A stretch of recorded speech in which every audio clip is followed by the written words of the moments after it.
Hello. Welcome to a Monday live stream. We're taking a little pivot to Nueva. Not Nueva like new, Nueva like the multi-level marketing company that rose from the ashes of Modere last year. And I don't have my light on. Oh, I don't think I can connect my light because I don't have my power cord for my computer. So this is it. This is all y'all get tonight. So, surprise! Technical difficulties. I've got a quilt. I've got 2 quilts. Good to see everybody. I hope you've brought a craft. I've got my little treble mic. We've got Randy Schroeder, our whiteboard buddy. We've got John Melton. We've got misogyny. We've got the patriarchy. We've got multi-level marketing. We've got crafts. What better night could you have asked for? This was a steal on Etsy. And the lady, so here's what happened. Let me know what your highs and lows are when you come in, okay? Let's just get close for a second. So, I guess we should go like this. If you're wondering, like, where's the treehouse? It's over there. Why are we here? Chronic pain. This is our chronic pain corner. We've got a quilt now. I was looking for like a super, if you've been here for 4 years, there's like been a call out into the ether, whatever, of, hey, if you've got, a damaged quilt, or if you come across like a super cheap quilt out there, let me know. Well, I myself was perusing Etsy in the sadness of the chronic pain corner, and I was like, why is this so cheap? Because there's like damage on it. And I was like, hexagons, stars, a bunch of colors, this is perfect for my wall. And then I was like, well, I kind of need something to cover up my wedge thing. I'm borrowing this from my sister. And then I saw another, even more brightly covered hexagon here. An even more brightly covered hexagon quilty thing that is also damaged. I say damaged because we love a discount, okay? But they're both hand done, all right? And so I don't know when I myself will be able to fix them, but anyways, they don't need to be fixed right now. I don't even know if I myself will be able to fix them because like that one is all like hand, like whip stitched on, everything is like on, that one's super nice. And I don't know why I got it for so cheap, okay? That one, the lady wrote me, I thought it was just like, oh, I found this at the garage sale and I'm selling it on Etsy because like I'm an, like on Etsy they have all these stores where you can get people selling, vintage things, right? Well, this lady, her shop, this was her family's quilt, lap quilt, and she wrote me a little note, and she was like, hey, this has been in my family for decades, and we hope that as we pass this on to you that you'll enjoy it as much as we did. And she wrote me this entire card, and I'm like, what? So this little BB behind me has been well loved for a long time, and I hope that stream y'all feel the love of the hexagons behind me, because we've got a whole bunch of color coming your way. So Squirrel Trail, that is what's happening right meow. So I'll just zoom in a little bit. Still can't see the top. Anyways, she wrote me this long, like, this whole huge card. So, I'm crocheting a rug for under my bed, which you can't really tell, but it's like, it's all my leftover, my... DC, we thought this was a commentary channel. We're talking about stuff. So, I have acrylic yarn, and that I can't really, like, sensory issues. And so Kate, which it's Kate's birthday, and I will say hi to everybody in the chat in a second. Kate was like, I'm making a rug with all my extra yarn. And I was like, I can't touch this yarn. That sounds perfect. So she was telling me about the super cheap I-cord maker that you just press the button. And I was like, that's perfect. I can use up what I already have and make myself a rug that goes underneath my bed. And look, well, all the colors. It's going to be a colorful hobbit hole of what's it called when you're not a minimalist? Maximalism. Maximalism hell? Just kidding. That's what we're going for here. Yes, there's no light because I have no ports open because I forgot my cord downstairs. So that's what I'll be working on tonight. I have used up every bit of acrylic and cotton yarn that I own, except for a few things of red. And I have all of my little ropes laid out. We will be listening to Randy Schroeder asking, where are all the men in Nueva? And then he tries to fix what he says by saying, we need more African American people, and we need more Asian people, and we need more blah, blah, blah. But he's really asking, how come there's not more men here? Because having men is going to make it better to have more representation in the leadership. And we're going to listen to that first, and then we're going to listen to John Melton tell us stuff. But guess who he mentions the first time he's mentioned this since... not since she passed away, but John Melton brings up, and I don't know how this happens. The squirrel trail has squirreled. John Melton brings up Jessie Lee.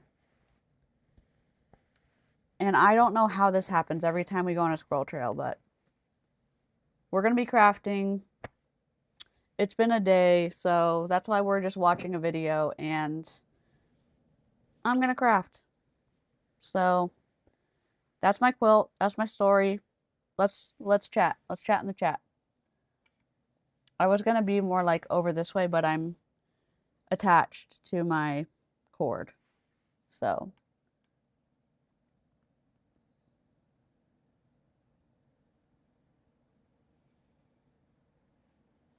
hello, if you're new here. Hello. Right, Chero. Got another live. Let's go. Happy to see everybody. Happy you're here. Grab a drink, grab a snack, grab a craft. Chrissy, Hero, Alexis. Overstimulating evening. Go with God, you know. I'm very cozy. Glad you have your crochet. Ignore Nightbot. Yep, we're just running our mouth a little bit. Stressed opossum. De-influenced. Hi, spent my day at the spa. Hello, we are ruling out lupus. And my daughter, I pray she doesn't have it. Yeah, I went. I hope she does not. Keep us updated with whatever information you feel is safe to share on the internet because we support privacy. I hope that you get good and positive answers. And if you don't, I hope that you are able to find support where you need it.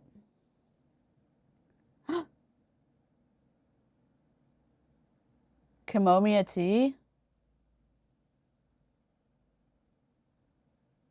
I've been drinking more water. Let's go.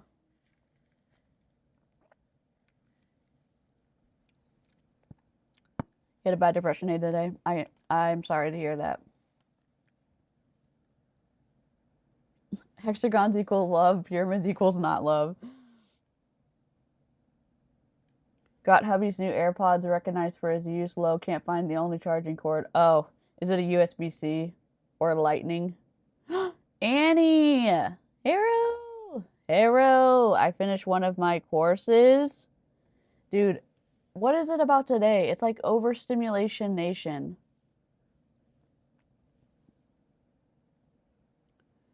I love that y'all have good insurance and decent health care. That's incredible. We are fixing the sound. Hopefully the solution will resolve itself. So the fully mobile situation is going to be set up. I know it's still a little rough, but we're making it work. Chronic pain corner being set up. I do not have a light today because I forgot my cord downstairs. So all of my ports are being used to have my mic in, have my computer plugged in, have my camera plugged in, so. Becca! Dye some costume pieces for my brother, but they aren't taking the dye. Ugh, I hate it when that happens.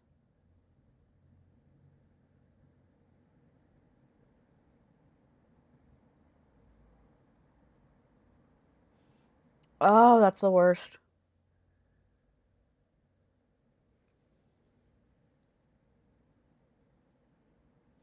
When I was in school, speaking of computer problems, when I was in school getting my degree, part of the project was producing the project, and part of the project was submitting it online, because when you were in graphics or when you were in marketing, you'd have to submit the project to the client, like produce it electronically or produce it to the printer. And the other the other part was producing it for like the client in person or whatever. And I could not, for the life of me, get my project to export. And my computer literally died. Every time, like the program continued to die every time that I tried to export it. And it wasn't that my file was corrupted. It's like the file size was so large, it killed the program every time. And so I lost points because I could not produce that part of the project, even though my teacher could see that the file and the work was there because I could produce it. But it's like, she said, this would have been a no-go for a client because and then I was like, but I would have been able to take my computer to the printer to like print it. You know what I'm saying? It's fine. But yes, I've had my computer die like mid stuff doing video exporting, and it dies for like a huge project or animating something or whatever, and it's like your soul just dies when things like that happen. Oh yes, so this is from a special training that leaders went to, and I don't know if Randy tends to live stream when he's not supposed to. And so we're seeing kind of a more toned down John Melton than I've ever seen before, which is strange. It's not his like persona per se, so it's interesting.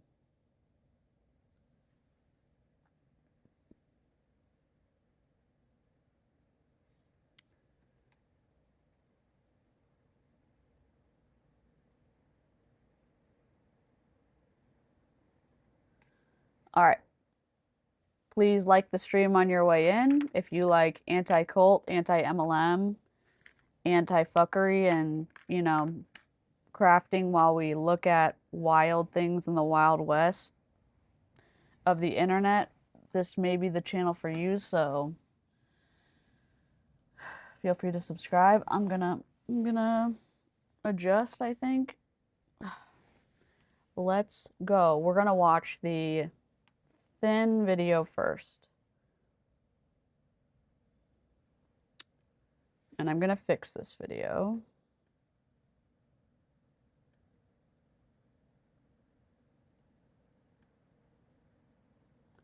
I had to make a new layout.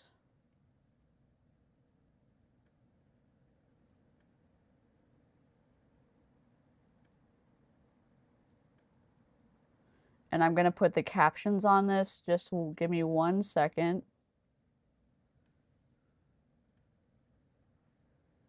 If you want to know how to put captions on me for this stream and you're in Chrome on your computer, go to the top 3 dots in the top right-hand corner of Chrome.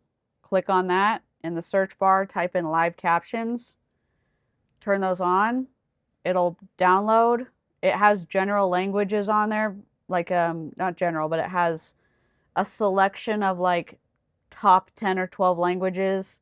So you can choose English, French, German, standard, Chinese,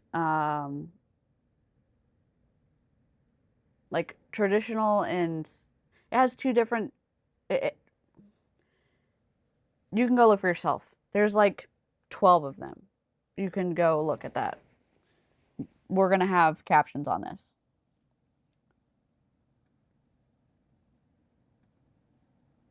Hey folks, I am here. We are at the concluding dinner. I'm looking around the table here at our crowd, a wonderful group of people. I'm just notifying all of you there's no rule against men getting involved in this business. Look at all these incredible talented leaders, all of which are estrogen packed, and there are no men here. Folks, I want you all to step it right up and join these gals in the business. Jen Melton. Let me just fix this because obviously I have this in the wrong spot.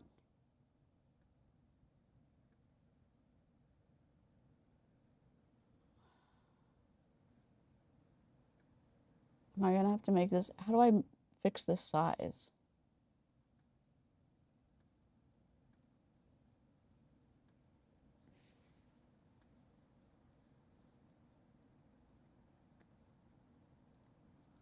I've never had to change the size of this before.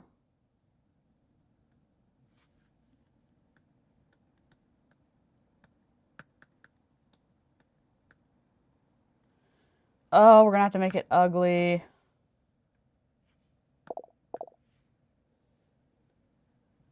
Oh.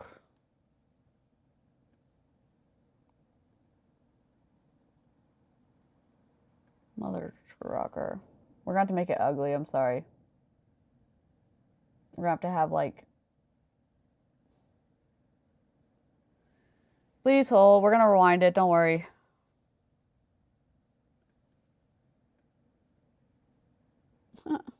Sadness.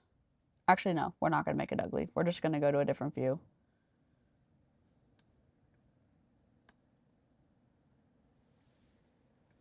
Sadness.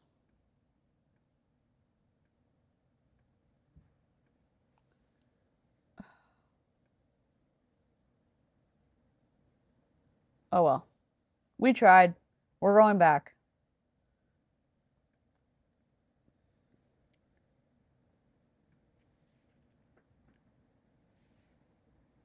This is the first video we're watching. This is Nueva at a retreat they had for the top leaders. This is Randy Schroeder, our whiteboard guy from Nilo Life, who dumped Nick, Eric, Larry, and Orkin to switch over because Nilo Life was a dying star, in my opinion, and he has joined John Melton, and his whole, the thesis of this live stream is, of Randy's live stream is, where have all the good men gone? Also, look at this fun little song we have. Oh, man.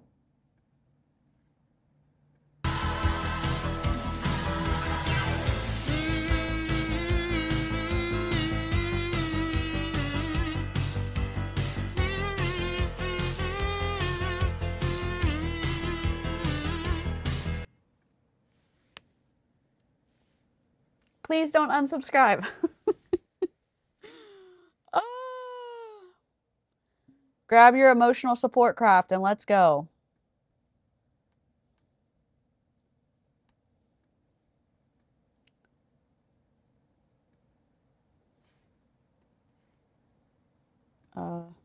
Sorry.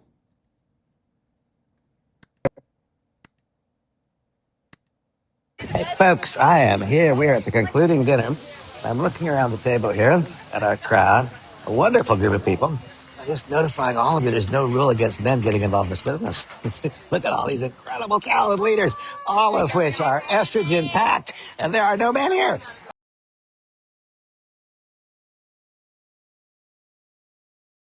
There's no rule.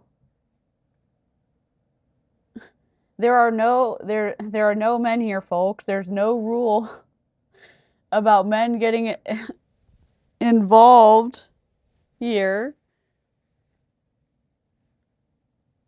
It's estrogen packed. Oh my God. I'll just leave this up here. God. I cannot with him. I cannot with him.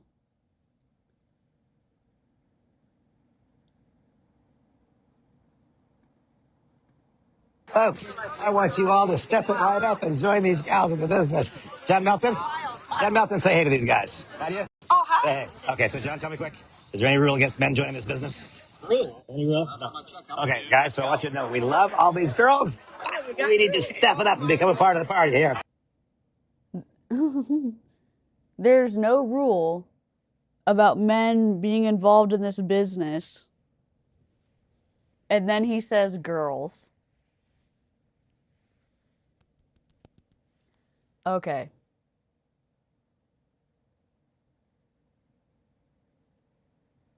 You're getting too offended about everything. Okay.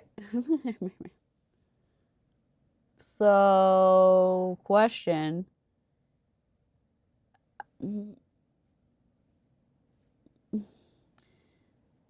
I mean, I would say like men and women. I would say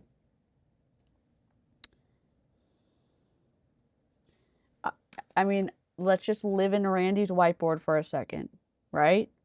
Boys, girls, men, women, girls, men. Like, what? What are we doing? Numpty? He may be on the, we do have a G-rated board. And I don't remember, I don't know, we didn't vote him onto the, he may be sucked into our G-rated board today. Maybe. He might be. Okay. There we go. All right. It's been absolutely wonderful, folks. It's been great meeting you all. And there's Susan. Okay. All right. Everybody, there's my woman. And there's our cook. So, folks, here's the deal. Let me turn this back around. Turn this around. Yes. Oops. Did I not take you? Didn't I? Well, there's Bosco and Samantha. Check it out. So, Bosco, what's been the best part of this deal? You don't know? Well, give it a stab. Okay. Babe, what's been the best part? You know what? The fact that I actually learned something. Awesome. And I'm excited to go home and teach our team about it. And Cool. I have a child that photographs me. Oh, yes, he does. The photo of all photo You can't bombs. distract me. Okay. I'm still going to win the business. That's a bit back there. That. So, folks, I want to just tell you, this has been a completely unique experience for me in my career. I've enjoyed it just entirely, and I've met a bunch of incredibly. So he's whispering now. And I know the audio may be low on your end. I hope it's not. I know I just turned myself down, so I'm going to try to turn myself back up a little bit. It's a little bit of a dance to try to get this correct, so I'm trying my best. I'm trying my best, Your Honor. I'm trying to turn my... Okay. He's going to start whispering. He just said that this is a completely new experience for me in my career. I've enjoyed it entirely, and he's about to say but. Just wait for the but, okay? The luxuriousness of the folding chairs and the super cheap teal colored whatever, tablecloth, yes. Just wait for it.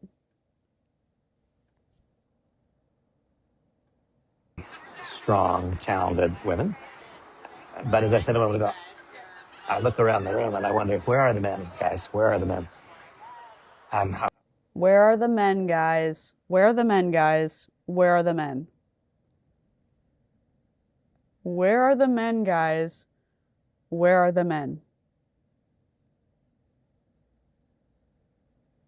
Looking around to make sure no one's listening to you or no one can hear you. It is my belief that while we can continue to grow this business looking just like the business currently looks, we can do that. We can also grow the business even more by converting the population mix to a mix that looks like the world. What we have here is a leadership group that by and large are all probably within, the vast majority within 5 or 6 or 7 years of one another. The vast majority, middle of the road, Caucasian, which is great. But that means, where are they? Now, he is saying something correct. Yes. Majority Caucasian. 6 and 7 years of one another. He's talking about multi-generational, like a wider age spread, not just white, but he does that to cover, and this is the story I'm telling myself. This is the story I'm telling myself, obviously. The story I'm telling myself is that he's saying this. The story I'm telling myself is that he's saying this because he really only is interested in more men being a part of the company. That to cover his interest in men coming into Nueva, he has to say, by the way, there's too many Caucasian people here, so I'm going to say we need to diversify to cover up the fact that I'm only really interested in more men being in being a part of the company. Now, I could be wrong. I'm open to the idea that maybe Randy is interested in diversifying the pyramid pool at Nueva. Maybe I'm wrong. Live chat, what do y'all think? Replay crew, what do y'all think?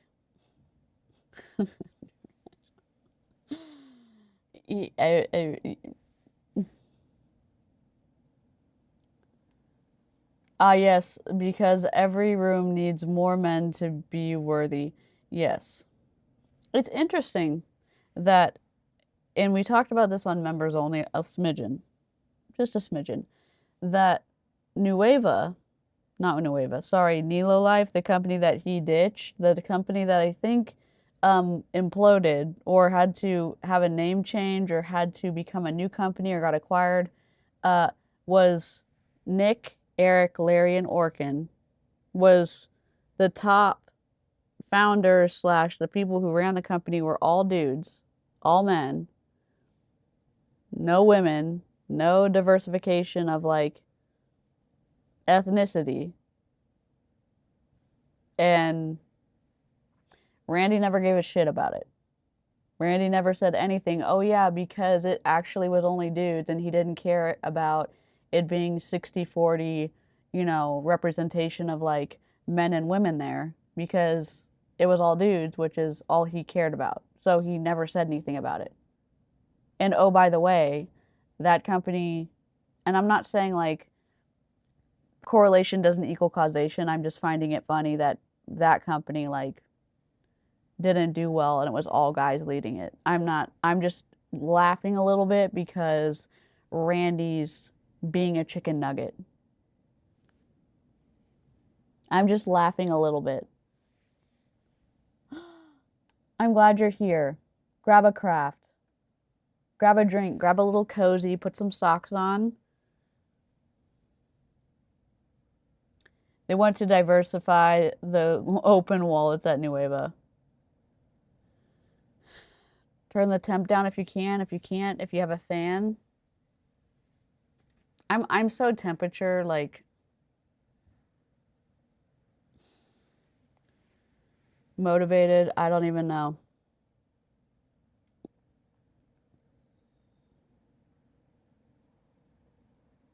You got your cross stitching project? I love that. I love the idea of like having the picture rail and having a bunch of my cross stitching like hanging behind me too, but I also just want my shelf with my little garden of like Legos intermixed with real plants and my like Lego house and stuff, and I don't know. I just want to be cozy and buried with all my shit. My cross stitching's over there. I just, as I said, like, oh, I wanna crochet while we're doing this, and now I'm like, my God, Brandy. I guess I need to put my money where my mouth is and start. Okay.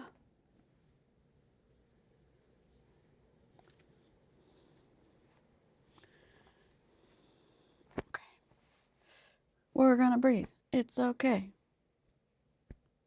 All right. I'm just gonna double check that I've got a needle before we start.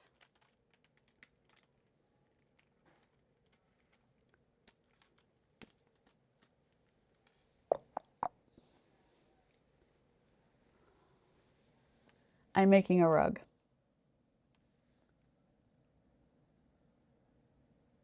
I'm serving Brenner tonight. Oh my gosh, do y'all want, speaking of food, sorry, pause. I saw someone make something that looked delicious. It was rolls, and they cut them in half. It was like with the ones that are connected. They put it in an 8x8. Well, they buttered it. They put it in 8x8 after they did hot spicy sausage that had been cooked in an 8x8.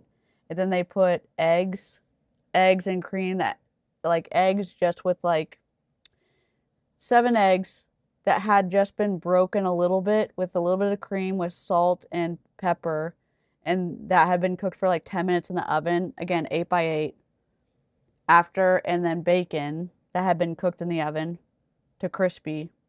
After all of those things had been cooked, they put the rolls in a new 8x8 or cleaned out 8x8, buttered, bottom roll, spicy sausage, 8x8, eggs that were in the 8x8 shape, and then the bacon, then the top, and then they had this like seasoned mustard type butter thing. I don't know. And then they put it covered in the back in the oven for 20 minutes. And then they uncovered it for like a few more minutes. Then they cut each little sandwich thing, and it looked super crispy and delicious. And I think they might have put a little bit of, I don't know why they would have put a powdered sugar on it, but it was like spicy, and it sounded so good.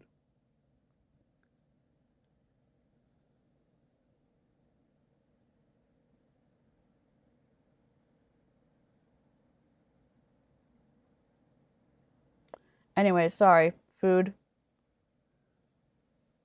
adjustment. Let's continue watching.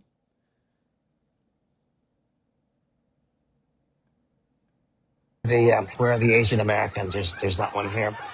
Where are the Latinos? There's not one here. Where are the African Americans? There is one African American gal who is here who's on the management side. But where are the strong African American women and men who can do this business? You know, folks, this has been for me encouraging and empowering.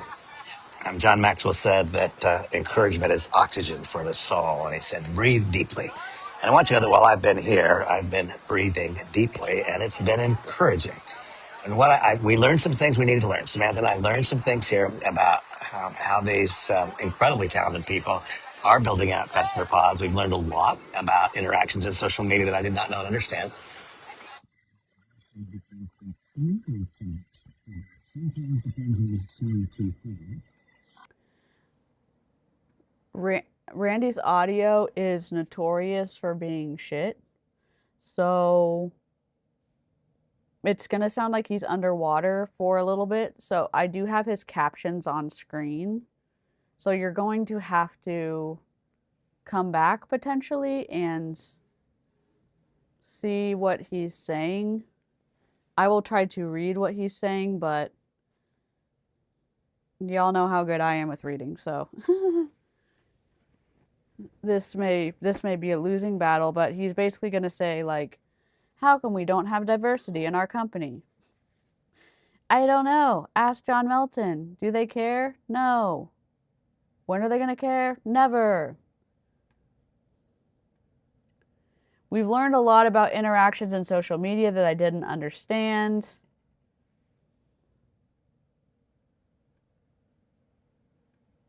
And there was a time when almost all presentations in our industry were person to person.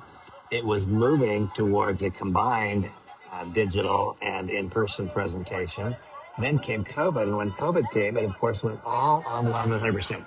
And anytime a pendulum swings all the way to the right or all the way to the left, we know that what probably is more beneficial is when that pendulum is somewhere between, well, if we just think of that pendulum going back and forth, if all the way over, far over, all the way to the right, if way over there, if that's all in person, and if way over to the left, if that's all online, I think that probably somewhere about 15 degrees either side of the center line is more appropriate. And each of us can choose, do we want to be on a little more emphasis on the online version? Do we want to have a little more emphasis on the personal version?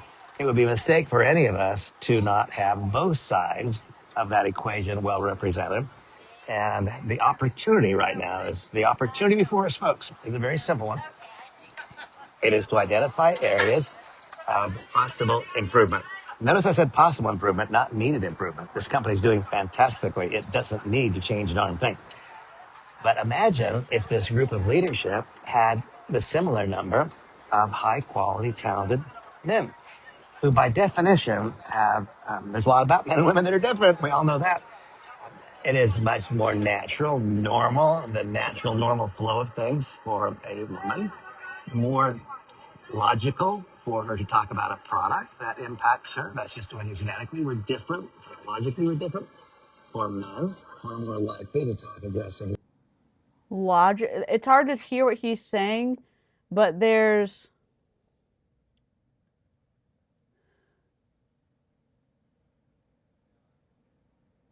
a lot about men and women that are different. We all know that. It is much more natural, normal, the natural normal flow of things for a woman. It's more logical for her to talk about a product that impacts her.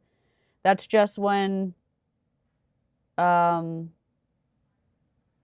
just genetically more different, logical. It's hard to tell what he's saying because of the captions, but basically he's saying men and women are different. Well, and it would be better if there were some guys to be able to talk differently about the product, because apparently you can only talk about certain parts of the product if you're a dude, and you can only talk about other parts of the product if you're a woman, right? Because that makes so much sense.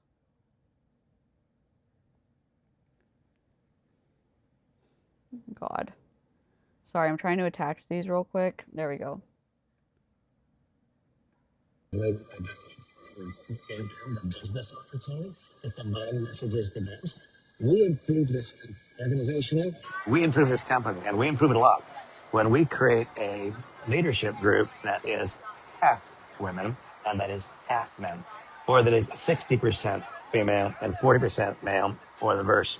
And we build a better business, which impacts the company for good. And folks, if we become agents for positive change in a company that is already destined for greatness, then there is little limitation on what can be accomplished and achieved. We're just kind of having our wrap-up dinner this evening as I glanced around. I, this is an interesting...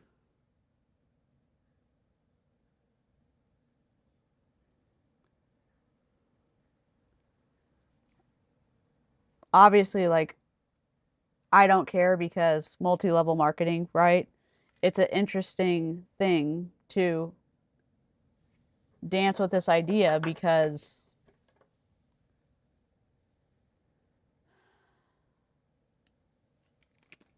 I agree with the idea in some aspects if you're dealing with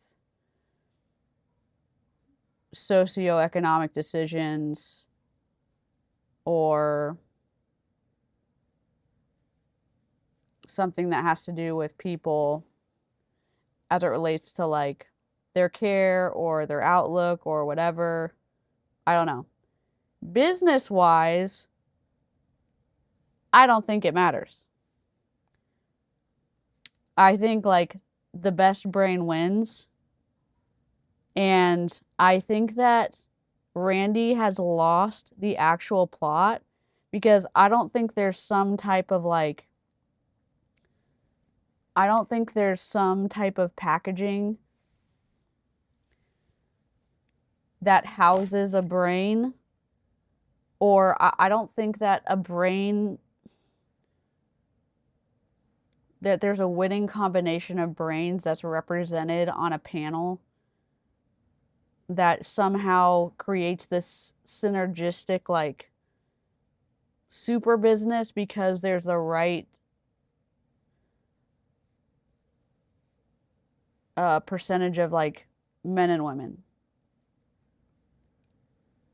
Business wise, I'm not talking about care of humans or healthcare or like representation or stuff like that.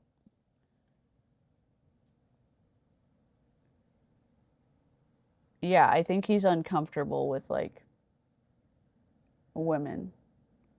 Do you know what I'm trying to say? Am I like off base? I don't know. What did I see? 32 women and 3 men. 32 incredible women that I'm grateful and honored to be here in association with. And I look around the room and I say, and where are the men? Oh, those in our organization that are women love you too, you know that. Where are the But I don't men? have to teach anybody that women will embrace our business. We need to, all of us, contemplate and consider, make a new list right now. Who are the 10 best, brightest, strongest entrepreneurial men that you know? In addition to the 10 brightest, strongest entrepreneurial women you know. Let's get them all. Business presentation in the next 24 hours. And I think we've got a really, really good chance to double our organization in this month, which is last week. This is a good one. Let it be so. I'll see you folks really soon, about 50 minutes from now. I'll be seeing you in a business presentation in the meeting room. Talk to you then. Bye-bye. The next video is going to be much clearer, but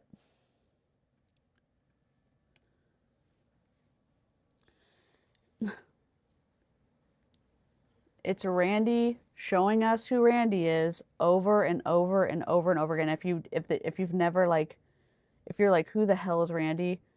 We call him Etch-a-Sketch guy. We've made an animated Etch-a-Sketch because it's Randy, but he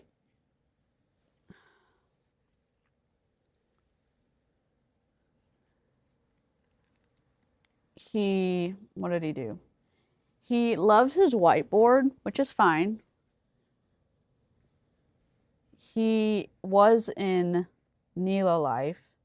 He was going hardcore for it. Then all of a sudden, he switched to Nueva. And before Nilo Life, he was in Transact Card. He brought all of his people from Transact Card over to Nilo Life, just like all of the Nilo Life founders did. He is also the one who was banned by the SEC from investing because of what he was involved in before. He is a pretty twisty individual, in my opinion. So I'm just not a fan. We've been following him for a couple of years now, but I don't know. We'll watch the next video. I don't know if he was supposed to live stream John Melton's video that we're about to watch, but it is public. It just sounds like he is parroting feminist stuff he heard around him or the internet in order to get into the demographic he's targeting, and is not actually because he actually cares about women. I don't think he cares about women, yeah.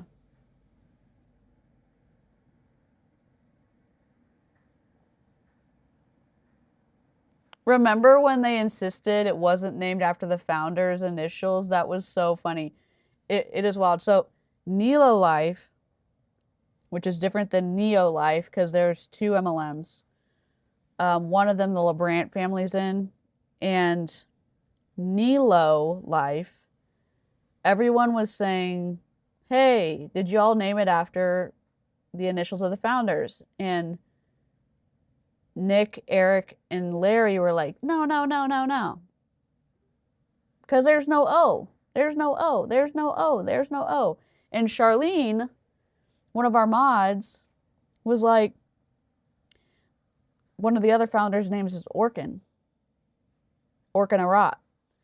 And they kept saying, oh, no, no, no. It's not Nick, Eric, Larry, and Orkin. It's not named after us. It's not named after us. And we're like, come on, dudes. We're not stupid. And they, to this day, refused to be like, it's not our names, it's not our names, it's not our names. Give us a break. Give us a freaking break. All right, here is this video. This is John Melton. Do you need a mini lore video? Oh, no, okay. John Melton and Nadia Melton were top sellers in Modere. John Melton was in another company before Modere. I don't remember which one it was, but I think it closed down. Unclear. He was a top earner in Modere. He is a multi-millionaire. If you go to businessforhome.com, he and Nadia are up there. He recruited Jesse Lee Ward into Modere. And we'll tell you a little bit more about that a little bit later. But he's a big player. He was in Modere until they imploded last year. He is also one of the Nazgul 9 that we call the people who started Nueva. So he, Nadia, Tony Zalecki, Sarah Zalecki, Sarah Barnes, Brian, all the other people I can't remember. There's like 9 of them. And they are the Nazgul 9. And then I think they've added like another person now. So the original, the OGs are the Nazgul 9. He comes across as very like shiny, salesy, whatever. And he is very different behind the scenes. Amber DeLoof was sued with Jesse Lee by Advocare. Amber DeLoof stayed on John Melton's team. When Amber DeLoof left John Melton's team to go to, what is the mushroom company?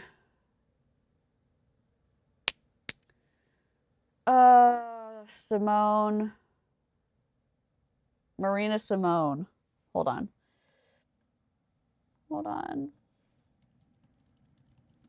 Frequence. When Amber DeLoof left to go to Frequence, John Melton left her some of the nastiest messages that you would be surprised to hear. Maybe y'all wouldn't be surprised because we've seen this time and time again from MLM because of the high control cult, the high control group tactics. But when you see some of the behind the scenes of who John Melton is, it's a very strong contrast between who he presents himself to be online and who he is behind the scenes.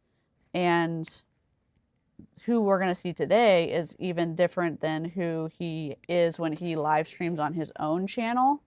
So we're going to learn about some social media training, sales trainings, all that stuff.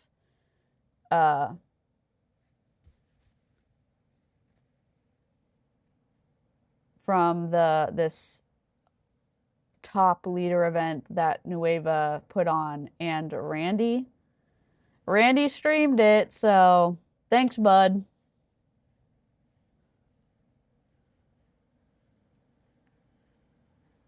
Okay, X. Z. No.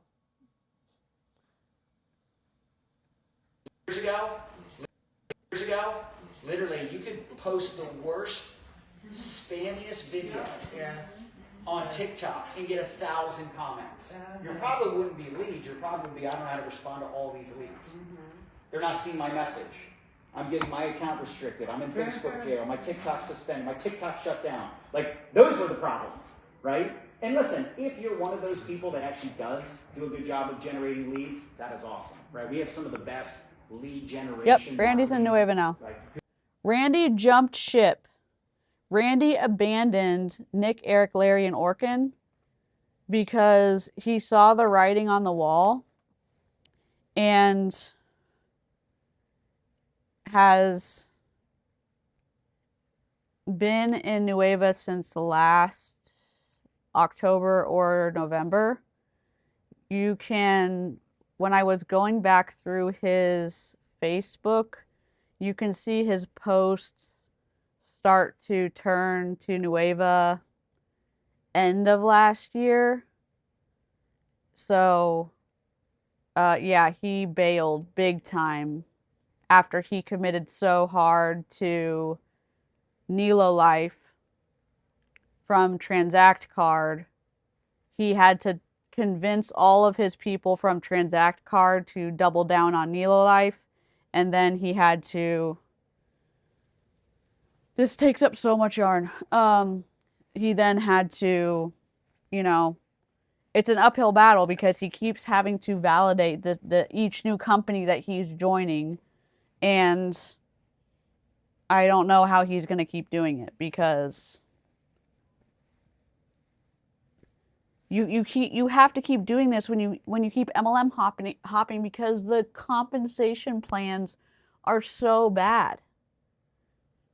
If the products were good, why can't you make a business? Why can't you make a living selling the products and not having to keep hopping because the only way you can make money is by recruiting? I just have so many freaking questions.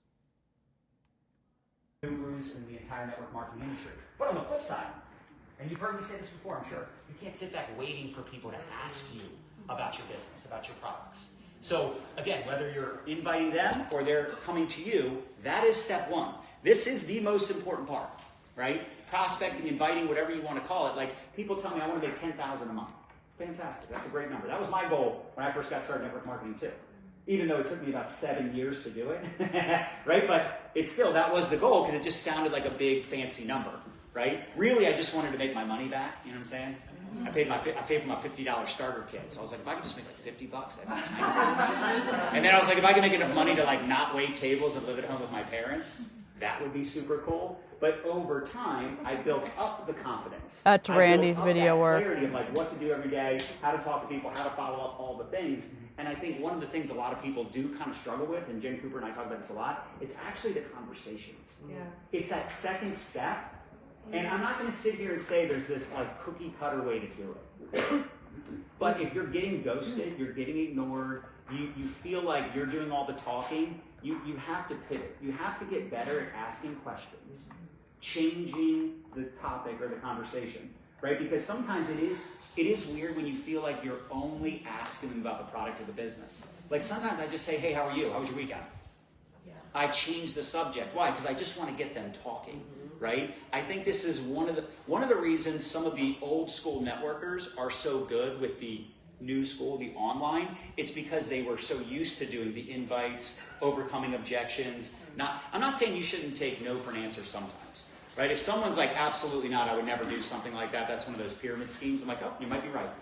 Like, I'm not going to try to convince like some super pessimistic negative Nancy. However, there are people that are like, I just don't know if this is a good fit, right? I don't know if I have time. I've never done something like this. Like, you have to get better at those conversations. And it is hard in the beginning because you're excited, right? You just want to like get them excited. But I want you to sometimes, I like that Sarah mentioned this, you have to remember what it's like to be new.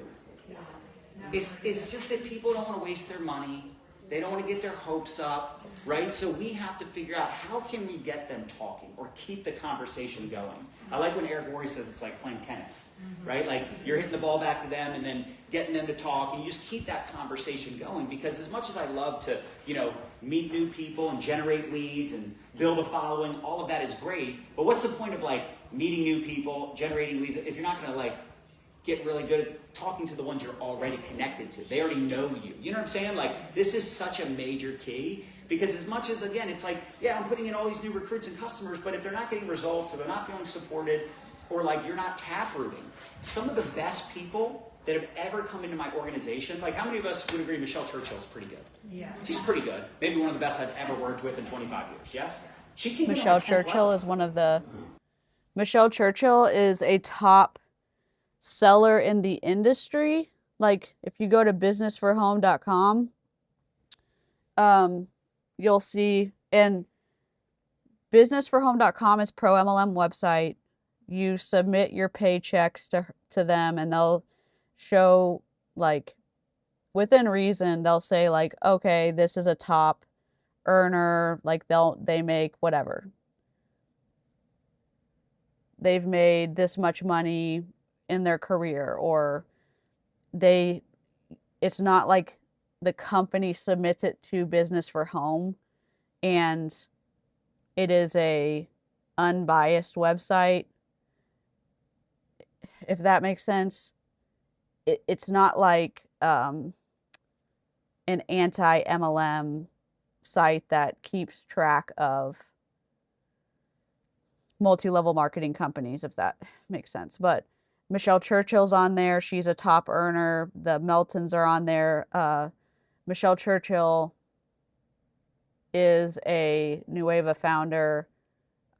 She is very, very, very slimy, in my opinion.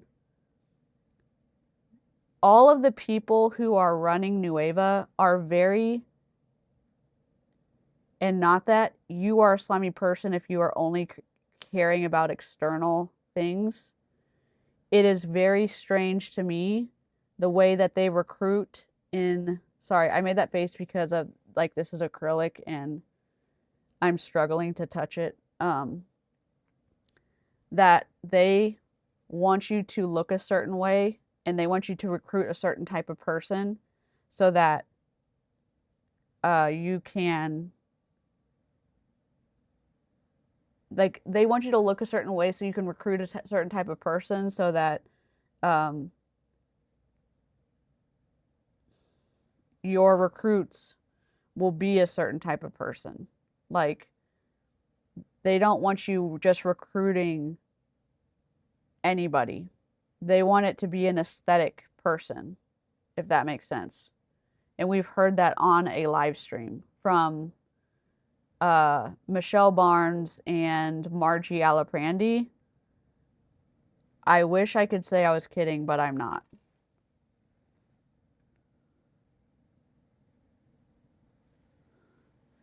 Negative Nancy, reporting for duty. Exactly, David.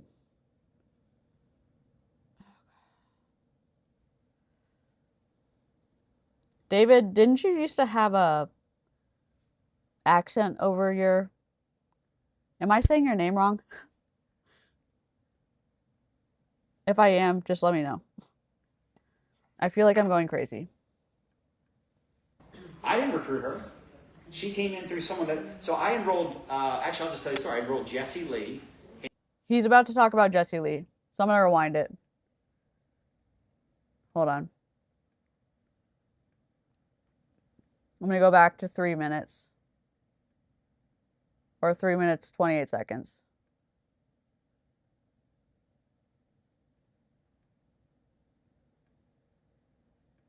Not taprooting. Some of the best people that have ever come into my organization, like how many of us would agree Michelle Churchill's pretty good? Yeah. She's pretty good. Maybe one of the best I've ever worked with in 25 years, yes? She came in on my 10th level. I didn't recruit her. She came in through someone that, so I enrolled, actually I'll just tell you a story. I enrolled Jesse Lee in 2015, 2015, who enrolled Amber in 2017, who brought in Jordan around 2018. Jordan wrote a chapter in a book in 2021-ish that Michelle bought, read, reached out to Jordan. Jordan then connected her to me, Michelle. And that's how, so Michelle came in through a team that I started in 2015. Wow. And right now is probably one of the top 2 or 3 income earners in all of Nueva. Just as an example, right? So I'm still literally taprooting that leg. From 2015. How many of you are on Michelle's team, actually? Raise your hands. So 1, 2, 3, 4, 5, 6, right? So she's got 6 people here right now, right? And she came in through someone that came in through somebody. Does that make sense? So this is why it's so important to, as much as I love to like meet new people and generate, like talk to the ones you already have. Your existing friends, your existing customers, your existing social marketers, right? Finding ways to get them more exposed to what we do. Write this down. I got this from Danny Johnson in like 2007. Expose, involve, upgrade. So you expose them to the video. You expose them to the product. You expose them to the group, whatever it is. You get them involved. How do you get them involved? What's my favorite way to get someone involved? ATM, but also, what's the biggest part of the process that most people skip? Chats. Listen, I still put all of my prospects into chats. I cannot harp on this enough. You can ATM 25 people. Let's say somebody says to me, hey, I ATM 25 people this week. Cool. You didn't introduce a single one of them to me. I can't help you if you're not introducing me to humans. I just cannot tell you how freaking important this is. The reason I recruit so many people, I put people in chats still today. Could I sign them up by myself? Obviously. But I know I'll sign up more if I put them in chats and they meet other people. Number 1, it increases my own close ratio. Number 2, how can I tell them to put me in chats if they were never put in one? So you're training people from the minute you get, you have that first conversation with them, like, yeah, I'm open. What is it? Tell me more, blah, blah, blah. What's the company? What's the price? Whatever it is. Great question. I don't care what the question is, by the way. Is that a pyramid scheme? Great question. No. You can make a full-time income without ever recruiting a single person. Next question. How's the comp plan work? Man, that's a great. No, you cannot. You can't make a full-time income without recruiting anybody. No, you cannot. That's a great question. Even when it's not. Stop. Dude.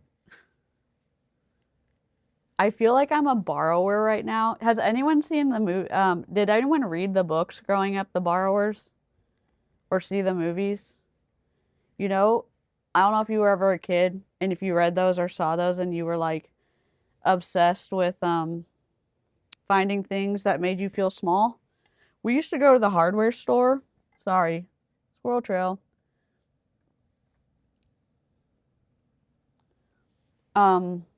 I feel like one right now because I got this huge hook and I've got this yarn that feels big.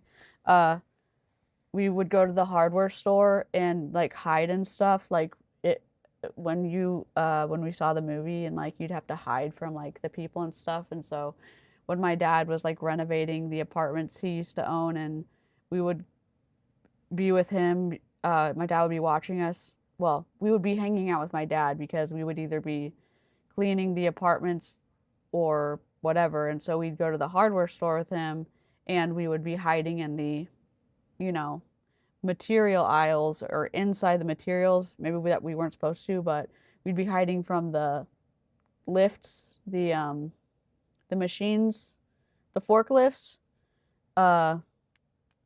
Anyways, but I feel like that right now because this feels like extra large. Anyways, yeah, if you remember, liar, liar, pants on fire emote is in the chat. It's a little pair of jeans that are on fire. It's it's one of my favorite emotes we've got. I'm in fight or flight, but I did it. Alexis, let's go. Great question. Let me tag you the compliment video. Ah. How's the body work? Oh, let me tag you the body video. Let me get you in the group, tag you in the video, right? That's the upfront process. But how many of us want to recruit and build a team? Everybody says it every time we do Mastermind. I need to be more confident recruiting. I need to recruit. I need to talk to people about the business. I really need to build a team. I really want to get a team going. I want to build a team. Like, yeah, we want you to too. Members, y'all are the best. Are you talking to people about the business? Are you asking them, don't talk about 10 grand a month. Say, could you use an extra $500 to $1,000 a month? Why? Why do you think we should say that? Because it's realistic. Exactly. Much more realistic. You'll actually get a better response. Income disclosure. 10 grand a month. Oh, sure. Liar.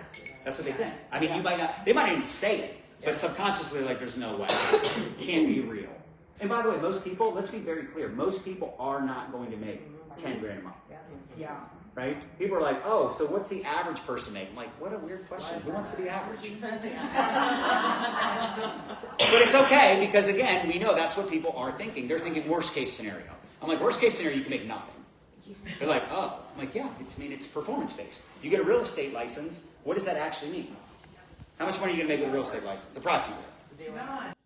Worst case scenario, you chicken nugget, someone goes into debt. That's the worst case scenario, John. 99% of people in multi-level marketing lose money, don't make any money, or go into debt. 99% plus.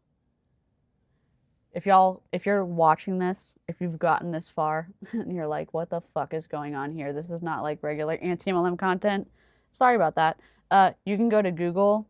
You can type in the John, Jon, space M as in Mark, dot, space, Taylor, space, study,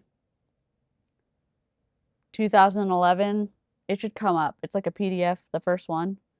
And it was an MLM study that was done. And it'll tell you the percentage of what people made. And it is surprising about what people made because it was not a lot. The top 0.4% of people made money. 0.4. Oh, no. 0.4. Yeah, point.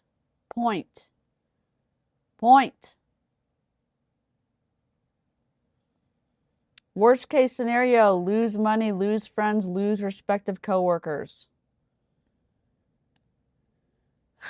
Mother trucker. Y'all like the stream, get us off an odd number if you would please take pity on me. Z. Oops. My bad. No. You have to actually what? It's like sell a house. You want to get paid? Sell a house. But my point is, I think it's so important for all of us to have that realization that like building a team is harder because there's less people that are open to making money, monetizing their social media. Not to mention there's a trust recession happening right now, right? People don't know what they're seeing anymore is real. I mean, how many of you see those like AI videos of like movies that they like redid where like, you know, Rose doesn't let Jack drown? Have you seen that? Like, they look so real. You're like, wow, I really like that ending of GOT a lot more. Or like Harry Potter. Like they fix like all these movies and shows. It's hilarious, right? They're like but the point is, people don't know what they're seeing or hearing anymore. And that's why it's so important to like maybe when you have someone that's interested in the business, you put them into a chat for sure, but you could also do a call. Right? I know that's crazy. You could even like meet with them in person. I know it's like, I mean, I remember because we recruited so many like people like social seller types, you know, that just wanted to build online. I will never forget, I had people that like wouldn't come to events. I still have some people right now that are they just don't go to events. There's random reasons why. Maybe it's because they're single mom, little kids. Maybe it's like they have like some type of health situation. But there's like people I've never met them in person. I've been working with them for years. Wow. And if I say you should like offer to get on a phone call with someone, I think I want us to be purple. I don't do phone calls. It's just like there are people like that, and that's fine, by the way. I like say to people, purple better. Hey, you want to hop on a call, map out a plan, and get to know each other a little more? Or do you want to just continue the conversation here on Messenger? By the way, that's like gold right there. Yeah. Like, this is how I Maybe say that again, please. I say, do you want to hop on a call to map out a plan and get to know each other a little more? That way I can help you get started, answer your best questions. Or we can just continue the conversation right here on Messenger. Because, hey, some people, they would love to get on a phone call. Sometimes they're a little bit like, I don't really want to do that. Let's just... And by the way, it's not like I want to go out of my way to get on a phone call with every person either. I'm like, hey, if you want to just sign up without doing a phone call, that's cool. Yeah. But my mindset is this. I don't care about them signing up. I care about them getting started, loving the products, and making money. Right? Now, once they actually join, my mindset is I want to help them get their first 3 to 5 customers, go bronze and silver, and get at least 1 social marketer so they go what? Team leader. This is the mindset for every single person. In fact, all of you should, I'll challenge all of you to do this. Go through your team today. I don't care if you have 3 people or 33 people or hundreds of people. Go through your team and look at all the people that are not bronze, silver, team leader. And reach out to them. Say, hey, let's hop on a coaching call. I'm going to work with 3 people this week to help them. Is someone actually making notes on this whiteboard in a light green marker? Because we cannot see that. Y'all, if you are doing a training, for the love of God, if you're doing a training at an event, just realize, like, we can't see that color in the back of the room. We're at the front of the room, we can't see that color. Hit bronze, silver, and team leader. I want you to be one of those people. Do you still want to make this happen? I can't tell you how many people I've signed up. They haven't done anything in months. If I reach out to them right now and say, hey, let's map out a plan to get you going. We got some new products. We have a big event coming up. Other products are coming very soon. Do you still want to make an extra $500 to $1,000 a month? Or did you already figure it out? Did you find something else? That's so good, baby. But these are the things I do all day, every day. Like, it's not, I know it's like sometimes you hear, like, oh, I wish I could say that, do that. This is 25 years in the making, right? But I do keep it really simple. It sometimes drives her crazy. Because she's like, baby, you wear my ring all day. I put on like the, what's the ring called? Test your stress? Yeah. The Oura ring, which I never wear anymore. I put you on a Garmin. A Garmin, that's right. So it tests your stress through the day. And I had no stress. He's chilling all day. That's so funny. She's like, I don't understand. You're not stressed the whole day. You're just relaxing. I'm like, but she does all the hard stuff that's, takes brain capacity and patience. I have none of that. Okay, so just kidding. But she's like, baby, look at this report from my Claude. I'm like, I'm not reading that. Michelle Barnes sent me this breakdown of this guy. She's talking, this influencer she's talking, and it was like, I've never seen it was like a novel. And I was like, Michelle, I'm not going to read that. Can you just give me like the 3 bullet points? I'm like scrolling. I'm like, this is the longest message. I'm like, I appreciate this guy, but I would never want to work with someone like that. Like, I have to, am I supposed to read that? Because I'm not. Your stress level. My stress level will kick in. Baby, give me the Garmin while I read this. I want to see what happens. That's starting. So that's the mindset, right? It's like, master number 1, because if you don't have humans that are actually open, what are we even talking about the other 4 steps? Yeah. Step 2, connecting with them, identifying a need that your product or opportunity can solve. Number 3, invite them to your ATM group. And by the way, I don't ask for permission. Nope. I literally, I will go through, I can do it right now. I'll just go through and just hit invite, because I'm like, they're not in. Why are they not in the group? They should all be in the group. I need to invite them in the group. So I'll go invite 10 people, take a screenshot, so I don't forget. And then I literally message each one of them, hey, I just invited you to take a look at something. We're really excited. We've got some new products, some new exciting announcements. I don't know if you're open or not, or if you could use another income stream. But I invited you to this group. Accept it if you're open. If not, no worries. Just delete it. That is so easy. Because I kept running into people that are like, oh my gosh, I don't know what to say. I don't know what to say. I go say nothing. Just invite them and then say stuff. One of my upline used to say, I don't care what you say, just say something. Because you're either going to have success saying it, so you keep doing it, or you're going to fail miserably and be embarrassed and get better. The only thing, like I saw someone post the other day, they're like, oh, you should never just copy your upline's posts. And I'm like, I don't necessarily disagree, but, and actually I commented on Brian Fryer's post about this. It was Brian Fryer that did the post and then other people copied it. But anyway, so Brian Fryer did the post, said, I don't agree with it or not. And I said, it's better than them not posting anything at all, though. Let's be clear. Would we prefer they come up with their own content? Sure. Go look at all your people's social medias and you tell me how their content looks. I mean, I just showed Jen this one woman who's like super into politics, and she posted like 9 times today. Today. It's 12 o'clock. 9 times. It's no engagement, no engagement, no engagement. Then one thing like goes viral, and it's like, but what are we doing here? If you're trying to build a business, if you just want to be on social media to talk into your echo chamber, fantastic. If you actually want to build a business, you should actually like come up with content that's going to elevate you, see what I did there, and go beyond. Oh, beyond. Yes, Did we get our first Beyond testimonial, by the way? Whose testimonial was it? Right? That's your. So you just like it was like a week ago you got invited here, right? Like, so a week ago didn't know what Beyond was, and now our first Beyond testimonial. How fun is that? I love that. That's so cool. Anyway, okay. So number 4 is the follow up and close. And this is, again, I know I talk fast and I say a lot, but this is the simple system that has made us a fortune because we don't overcomplicate it. If my business isn't growing, because people come, oh, my business isn't where I want it to be. I wish I had better retention. I wish I had better leaders. And it's like, okay, cool. How many people did you ATM this week? Yeah. What do you think the common answer is? 0. It's a low number. It's a low number. Or they don't even know, right? Because they're not even tracking their numbers. Right? So again, these are the things that make a difference. Like you tell me you want a filet mignon lifestyle. You got them hot dog habits. Yes?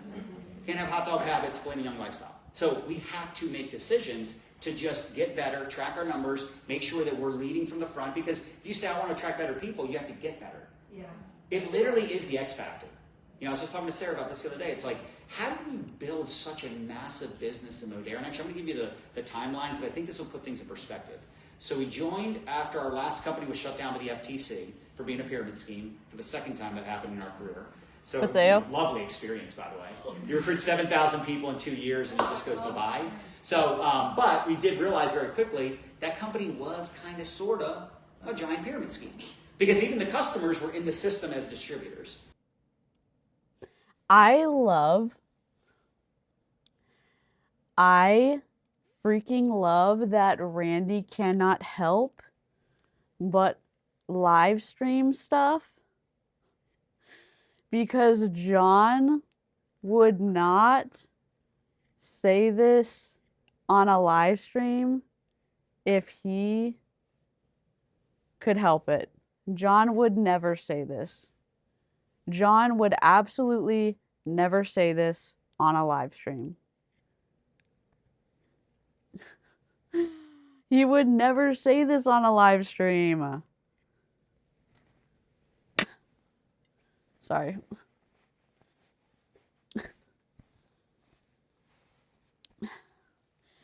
My little patchwork rug.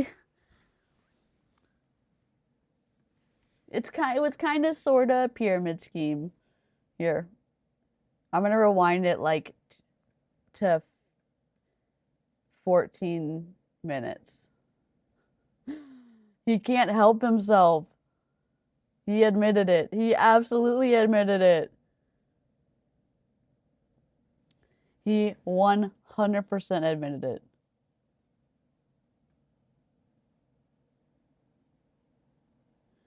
Does having the captions on the video help y'all? To your echo chamber, fantastic. If you actually want to build a business, you should actually like come up with content that's going to elevate. I got it's blue. One of the influencers I follow on the crafty side, they had a discount code and I used it on their Mother's Day sale too. But I really like it. I like literally have run like I think it's a Cato, but one of the YouTube crafters I follow had a code, and then there was a there's a Mother's Day sale or something, and so they let me stack the discount code. But I've run like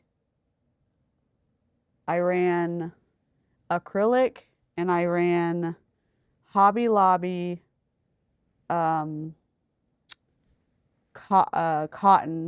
They're like I can't run the Walmart cotton through it, but I can run the Hobby Lobby cotton through it on slow, and I can run any of the other soft cotton from other ones through it. So like this kind of firmer cotton, I can run through it.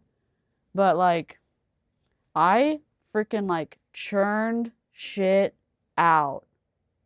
Like this is gonna be an awesome rug. But yeah, I was able to stack 2 coupon codes, and so I was like, they had a good return policy, and so if it stuck at all, I was like, I'm not keeping it. But being able to press a button and it just churn it out,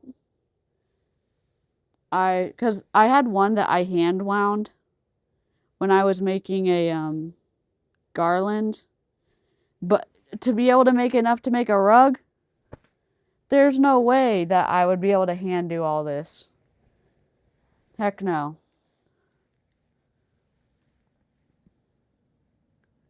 Oh yeah, I feel like it would be great as a weighted cardigan. Like, oh my God, yeah. Sorry, distracted. Like a chonk or like a little poncho. And so I have this little thinner one. I don't know if you can tell, this is a wool from Hobie that I got in a little like a little kit. So it's like thinner than this stuff, but you could totally run this one through the machine and make something much thinner than the chonky stuff I'm doing. Kato, yeah. Yeah, I'll just put it in the Kate also said there's a lot cheaper ones out there. Kato. Again, I stacked 2 discount codes on top, and I ordered it. I would recommend ordering, if you're gonna order it through the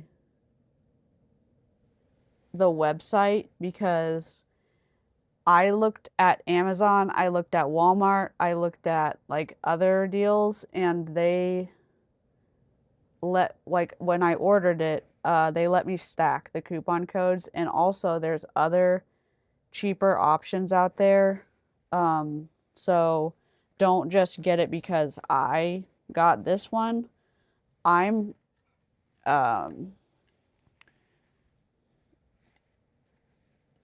But that's the one like when I was watching that, one of my crafty people that I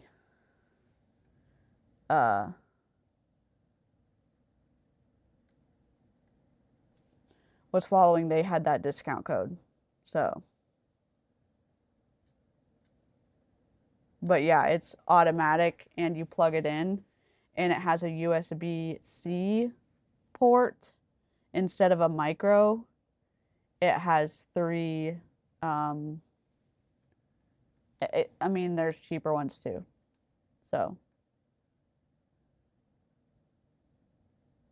oh yeah, this is the one. Ooh, sorry.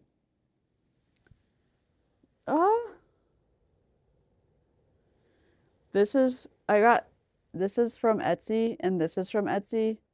This one was like, they're both like super discounted because this one's super damaged and this one's damaged too, but like just like the edges have been repaired and stuff, but this lady sent me a like a super long note with it saying this one's been in her family for decades, since like I think like 1960, and that they were getting rid of it, and that she hopes that it finds like a good home with me and stuff, and it was really sweet.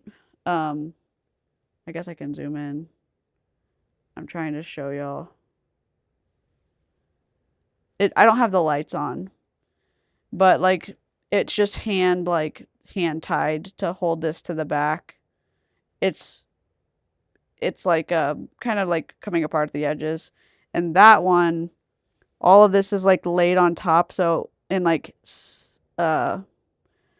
these are like whip stitched on, so I have to go back and repair these, but I just had this on the deal, but I thought because these were hexagons and these were hexagons, it kind of like went together in a like chaotic way. Oh no, these were like, because those were so damaged, I got them for stupid cheap.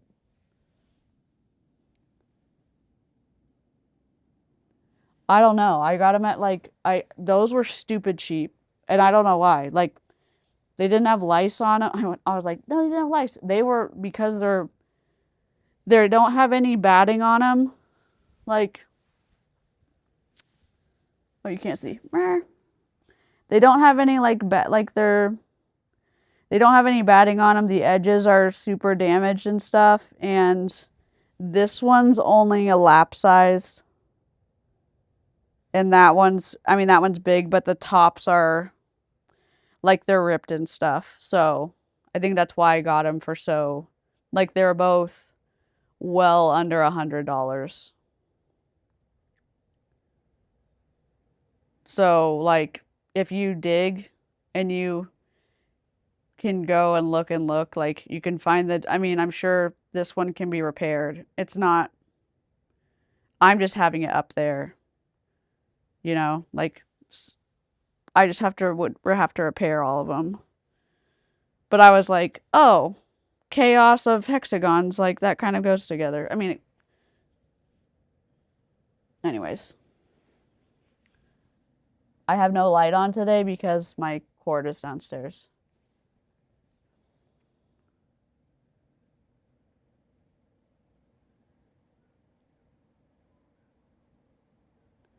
Yeah. But I think that's why they were cheap, because like they're falling apart, if that makes sense. And I'm not going to be using them to sleep with, so I think I was okay with like how damaged they were. But I like that someone spent a lot of time like hand making them, so it feels like my treehouse vibes of imperfect coziness. So, and then I'm making my little rug of like, and I have my neutrals of like my bed, and so my bed separates all the colors from each other. But anyways,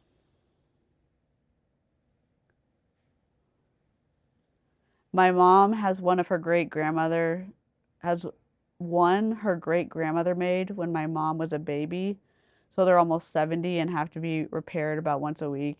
Yeah, so like this one has, the edges are fraying, this one right there, and it's been like, has embroidery thread that's been like wrapped around the edges that are like, that have torn.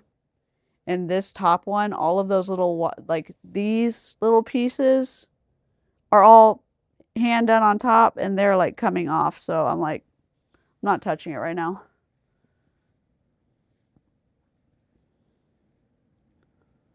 Polcari, they get fragile. Yeah, so I think that's why they're so cheap. But I was like, that's wild that even they're like this is so,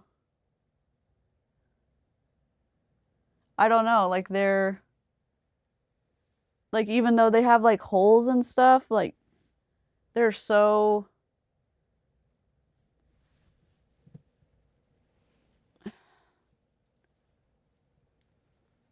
like they're so well made. I mean, I feel like they're still gonna get a good home with me, you know. So I feel sad that I'm glad they're not in the trash.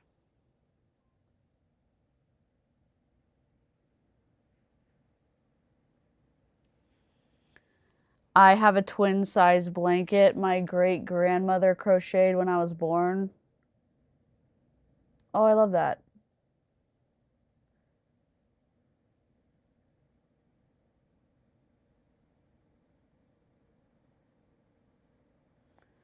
Sorry, yeah, we're like meandering through this live stream. Oh, there it is. Elevate you, see what I did there, and go beyond. Oh, beyond. Yes, Did we get our first Beyond testimonial, by the way? Whose testimonial was it? Right? That's your so you just like it was like a week ago you got invited here, right? Yeah. So a week ago didn't know what Beyond was, and now our first Beyond testimonial. Yeah. How fun is that? Yeah. I love that. That's so cool. Anyway, okay. So number 4 is the follow up and close. And this is, again, I know I talk fast and I say a lot, but this is the simple system that has made us a fortune because we don't overcomplicate it. If my business isn't growing, because people come, oh, my business isn't where I want it to be. I wish I had better retention. I wish I had better leaders. And it's like, okay, cool. How many people did you ATM this week? Yeah. What do you think the common answer is? 0. It's a low number. It's a low number. Or they don't even know, right? Because they're not even tracking their numbers. Right? So again, these are the things that make a difference. Like you tell me you want a filet mignon lifestyle. You got them hot dog habits. Yes? Can't have hot dog habits, filet mignon lifestyle. So we have to make decisions to just get better, track our numbers, make sure that we're leading from the front. Because if you say I want to attract better people, you have to get better. Yes. It literally is the X factor. You know, I was just talking to Sarah about this the other day. It's like, how do we build such a massive business in Modern? Actually, I'm going to give you the timeline because I think this will put things in perspective. So we joined after our last company was shut down by the FTC for being a pyramid scheme for the second time that happened in our career. So, you know, lovely experience, by the way. You recruit 7,000 people in 2 years and it just goes bye-bye. So, but we did realize very quickly that company was kind of, sort of, a giant pyramid scheme. Because even the customers were in the system as distributors, right? So when we saw Modern, which Nueva is basically an evolved version, an elevated version that goes beyond Modern. Anyway, okay, it was the dual-sided comp plan that I was like, this is genius. But I remember when they were showing like the platinum ranks, and they're like, oh, 30% platinum. I'm like, nobody's going to sell that much product. Who's going to sell $3,000? I found that mind-boggling. And then people started doing it, and we're like, wait a second, so explain this customer bond thing to me again. Because it was like, you know, how many of you have been in like traditional MLMs? Where it's like, your volume comes from your distributors, right? Because they're buying the products. Like, oh, my customers are my downline. Like that was just, you know, 2 they get 2, they get 2. Yeah. That's just what it was. So when we started doing Modern, it was like, wait a second, so this is kind of interesting. So instead of getting paid on like someone's $100 auto ship, I'm getting paid on their $3,000 pod, and they're getting 30%. And I'm like, it seems like it's better. Like it's kind of confusing, but it seems like it's better. And then like you fast forward a year later, and we created the ATM system, came out with some like decent products, and just the momentum started kicking in. But it took about, I think we joined September 2015. I think it wasn't until, I want to say a year later that I finally had like a $100,000 per month business. So first of all, been in the industry 14 years at that point, and it still took us a year to consistently do over 100,000 a month. Guys, so that's number one. Right? No, volume, 100,000. We hit a lead our first month, but then it just fell off because it wasn't duplicated. We had no exciting products, no systems, and quite honestly, we were building our brand, making a lot of money doing that. So then all of a sudden we started seeing some duplications and things started popping off. So it was around, I want to say it was almost a little over a year, we finally hit E2. We did 220 or something like that in November. Where's the income? September 2015, November 2016 did 200, December we did 380, January we came out of college and did 550, which that was back when no one knew what collagen was. Yeah. Blue ocean. Now when someone's arguing about collagen, red ocean. Okay? Not everyone's got it, you understand? Peptides right now?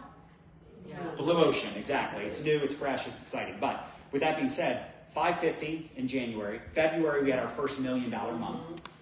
March, we had whatever, 1.5 million. And that was the first month we made over $100,000 in a month. So it took a year to consistently do 100,000 in volume, and literally went boom, boom, boom, boom, boom. But it was 16 years in the making.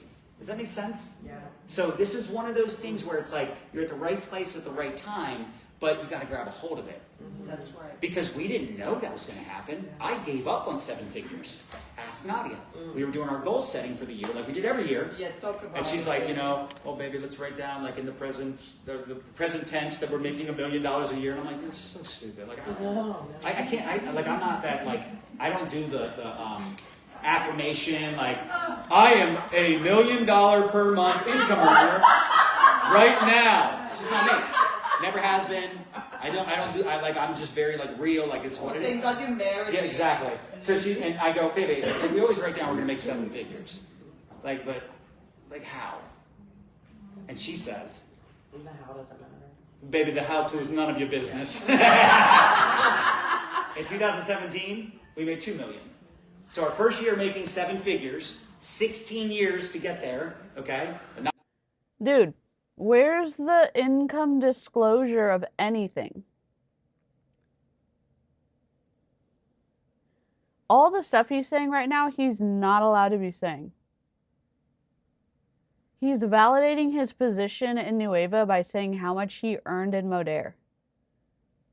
He's giving himself credibility as an earner in Nueva by telling us how much he earned in the last company that went up in flames. He has originated nothing of note besides facilitating his downlines of financial pain, and he's a jerk to his wife, apparently.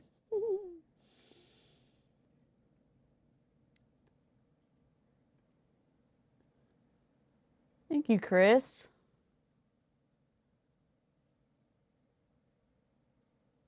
He could have used the TV as a monitor, but they aren't looking at him. He could have, but then we wouldn't. I mean, yeah. That would be too high tech for multi-level marketing. It'd be freaking too high tech. Honestly, this stitch is like improving the texture of this yarn.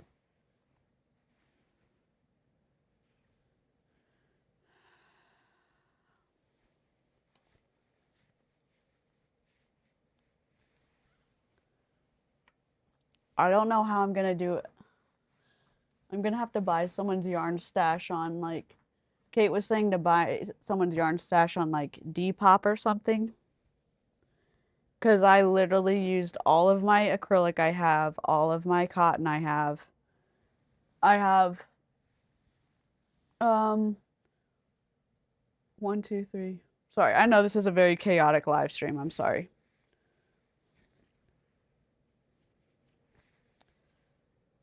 A chaos rug. Okay.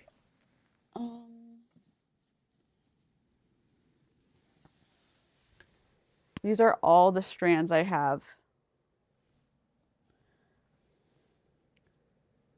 left. This is everything, every piece of like trash yarn that I did it all this weekend. And I have to do a full size rug. Oh God. That's okay. I like the idea of making the rug. I mean, it's going like fast. I just need to find more yarn. And it's not expensive because like the cotton balls are like $1, you know, $1.99. Sorry, more plus play. Not like Randy making it every year for like 29 years.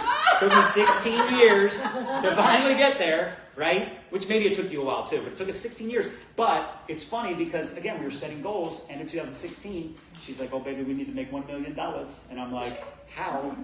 Can't even write. I literally had trouble writing it down because I was getting annoyed. Because I felt like I'm lying to myself. And then we made $2 million in 2017. I'm like, well, that's nice. We made double. The goal that I could never hit, we did twice, of course. And then it just kept going up from there. But let's point this out. So it took us about 1.5 years in that company to finally get to that point. That year is the year I started tracking my numbers. How many of you track your numbers? Write this down. You should take a screenshot every night before bed, in my opinion. But the main dates that you should pay attention to, 7th, 14th, 21st, 28th, which is subscription day. It's the last day that all subscriptions for the month run, my favorite day of the month. And then, of course, you can track like the final numbers, right? Because it helps, right? You can go back and look. And I'm not just talking month to month, I'm talking year to year. So we can go back and look, like what did we do March? What was our volume on March 7th of 2018? Like I can see that because I've tracked it for that long. Anywho, we did 25 million that first year that we started tracking numbers. Again, it took a year and a half to get to that point, but 25 million that first year. What do you think we did the second year? You had to guess. 450. 200. Okay, good guesses. So the next year we did 30. Barely grew. I mean, it was still nice because it was, 6 figures a month. But still, every time we get the deposit, I'm like, that is awesome. Every time. It was like still, it never really got old, as you can imagine, right? But 25 million, and it just grew a little bit, 30 million. The next year, about 40 million. Year after that, 60.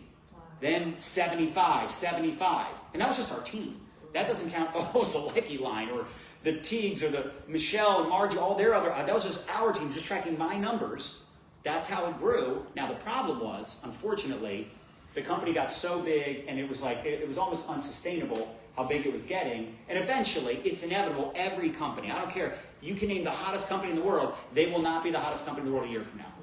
If they're lucky, they're still doing pretty good a year from now, but they won't, like, it's just the reality. All the companies that are hot right now were not hot a year ago. The companies that were hot a year ago are not hot right now, right? I think Eric says it's typically like an 18-month run, okay? It's about an 18-month run of like growth momentum where it seems like it's never gonna end. That's kind of where we were at. And there were some other things that happened, right? The rates went up, the economy shifted, people started jumping ship. Oh, it's easier over here, it's easier over there. By the way, most of the people that jumped at that time to go somewhere else are not at that place right now. Right? That's just the reality. So don't get so caught up in what's happening right now. Oh, did you see what this person's doing? No, I unfollowed them. Did you see what this person posted? No, I unfollowed them. Why do I need to? I could care less. Yeah. Someone said this. Cool. I bet you people say a lot of shit about me. I just could not care less. Now, that takes a while, by the way. I'll say that to some people, they're like, I don't know how you don't care. It's like, it's not that I don't care. I care what the people in this room think. I just don't care what the quitter thinks. Because, they go there and then 6 months later, they're bashing that deal and they're off to something else. It's whatever it is. And guess what? I'm also nice to them the entire time. They don't know I unfollowed them. They don't know that when they came back 2 years later. Oh, come on, dude. Them. I'm dead serious. I go to my unfollow list sometimes. I'm like, oh yeah, I forgot about these 4, 5, 6 people, right? But again, stay in touch, be nice. You never know. People come back around. Do you remember what you said to Amber Duluth? He doesn't remember what he said to Amber Duluth? Oh no. Your acorn's gone? Oh, you got your acorn? The suns are so cute. Does he not remember what he said to Amber Duluth? Was that on I think Savannah covered that. Gosh, who covered that? Either Aaron or Savannah covered that. Because I remember grabbing the screenshots, or I remember grabbing the audio. And the audio came out when all of this was imploding last year. Because Amber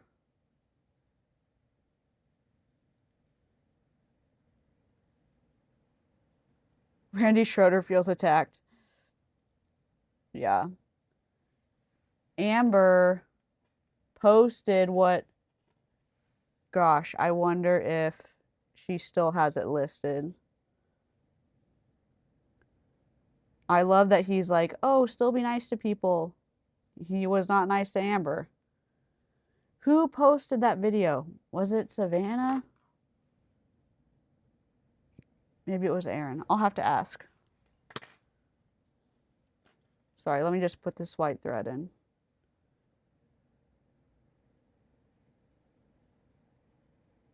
I'm basically having to stitch these colors together, so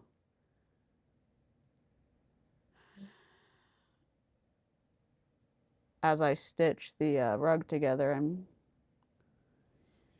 pulling the colors together.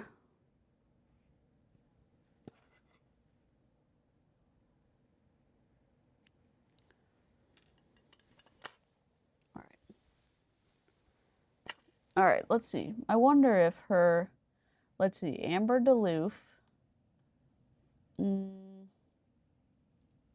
going to see if I can pull up her YouTube. I mean, her Amber Duluth Instagram.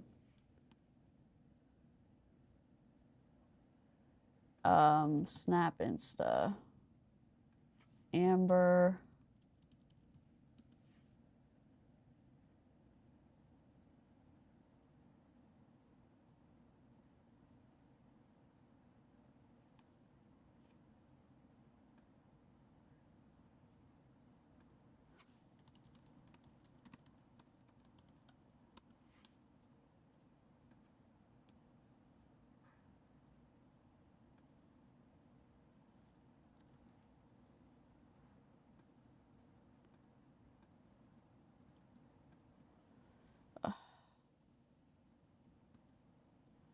I'm basically putting in her deal and seeing if I can pull it up.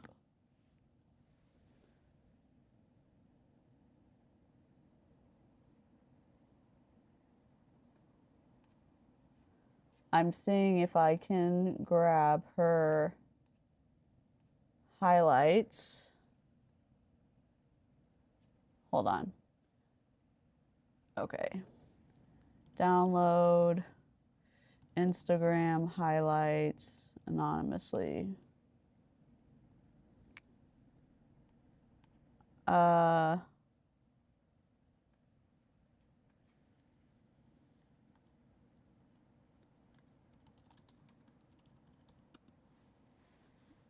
if she still has it up, then we'll download it, or we'll just have to highlights.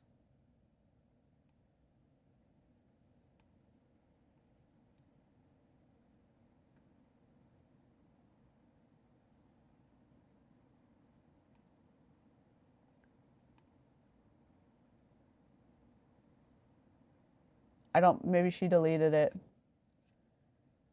Oh, where did I put it? I'll have to ask Aaron where I put it.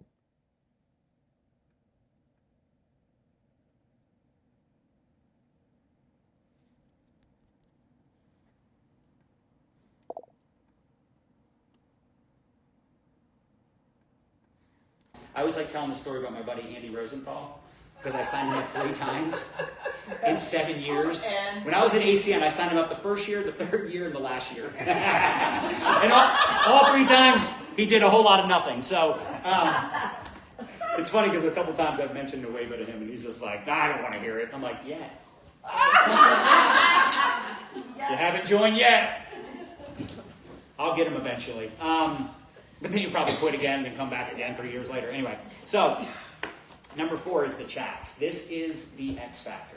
I'm just telling you, look at, like, Ashley and Michelle just walked in. They probably put me in more chats than anybody else. Is anyone surprised that they out-recruit everybody? No. No.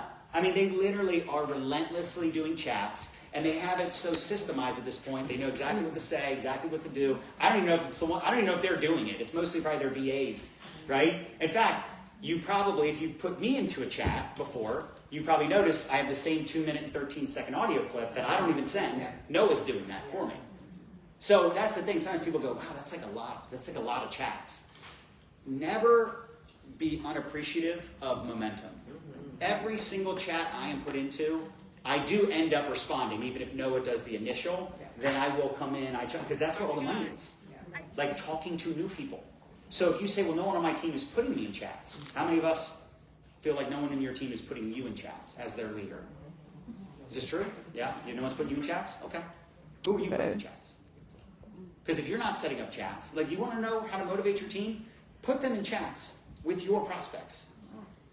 I did that for years. I still do that, where I'll put my team into a chat, and then they're all chiming in, sharing theirs. And I know what some of them are thinking, because they've said it to me. They're like, yeah, this is interesting. So you're putting me in chats, and you're my upline. I'm like, yeah. So you can share your story with my prospect to help me sign them up. And they're like, I should probably do that. I'm like, yeah. Okay. You probably should. Hold on. I think I found it. Amber Duluth 4.mp4. Sorry. I just want to watch this because if it adds some clarity like it debunks what he's saying about him being, oh my gosh, I'm so, be nice to people when they leave. I know everyone's like, we weren't even paying attention to that part. Drive.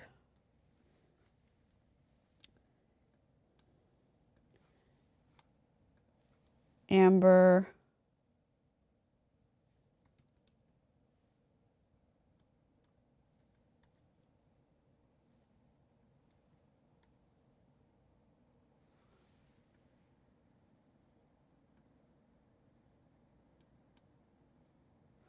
So where is that?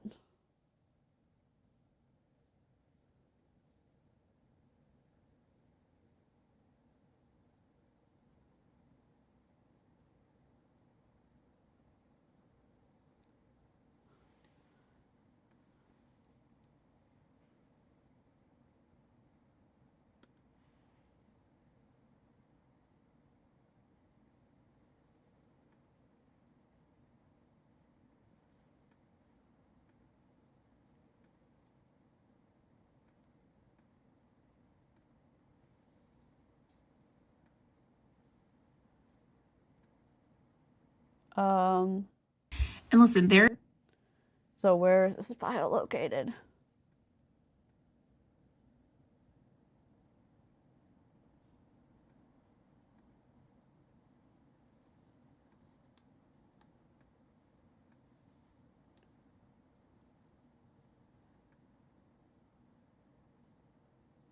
So I shared this with Aaron.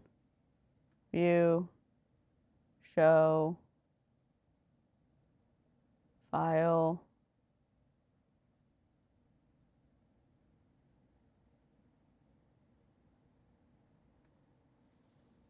I just want to see where it is.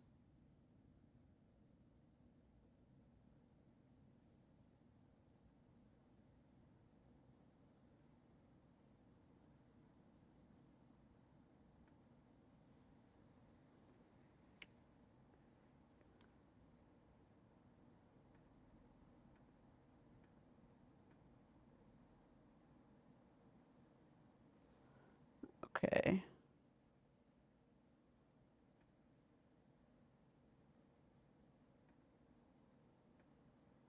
Let me see if this is it.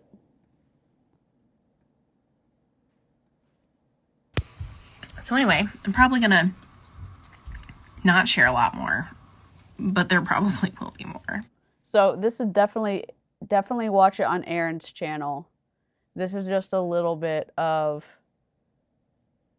this would just be like a teaser for y'all.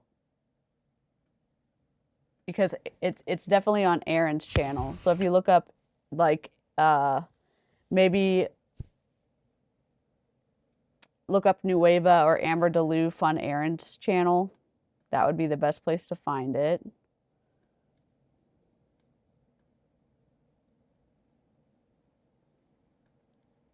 This is Amber Duluth. She was sued by Advocare with Jesse Lee Ward. She was under John Melton. She got a very nasty voice message from John Melton. Aaron plays it on her channel, on her video.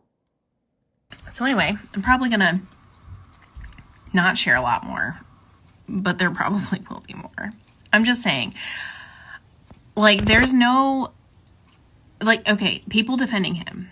I have a voice clip of him saying he is the king of this shit, and no one in the industry has recruited more leaders from other companies than him.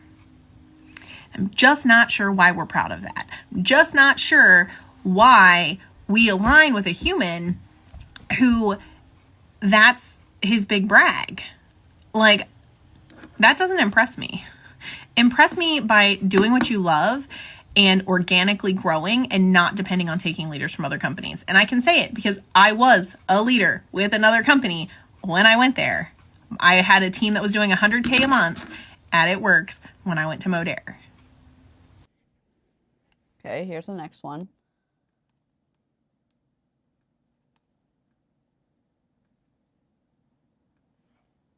And because I actually have a real life, I have to do things. I have shirts to send out. But I do want to add this.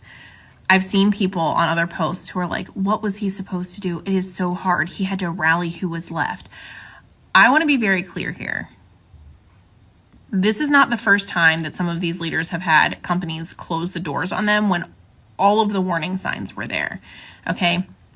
What was hard is when a leader, and I'm not just speaking on myself here, I'm speaking on multiple leaders who have done this in the past. What is actually hard is when you see the writing on the wall and you decide your team's checks are more important than your checks. And so you bounce. I did it from It Works. I did it from Modere, where I would have been fine, but my teams lost 2/3 of their checks. So did I, but they couldn't pay their car payments anymore. And so it's actually harder to leave a company when it's still open because not everyone is going to follow you to that next venture, right? Of course.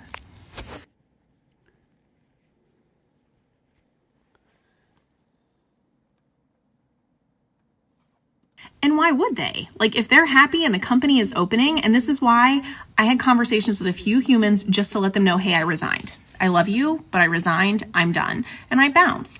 And so it's a lot harder when you leave a company that's still open and you don't take teams with you because you have the confidence that you can build again and do the thing.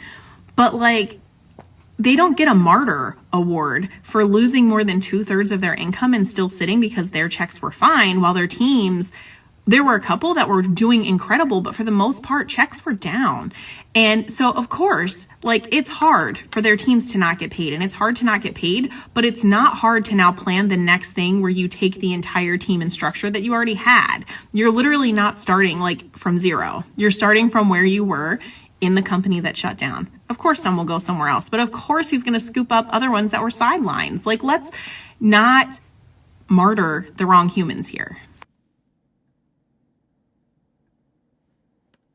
And listen, there is not a single big leader in that company that's not going to be okay. A lot of them immediately got on Zooms with their teams, which they should have, to strategize and see what their team was thinking. But then there were others who immediately went into let's start our own company. And listen, I said it. I know it sucks that these big leaders lost a check. I lost a check. I understand it was by my choice, but I resigned after January. I resigned February 3rd. I should have been paid on February 13th for the work that I completed and completed my obligations in January. I didn't get paid on the 13th.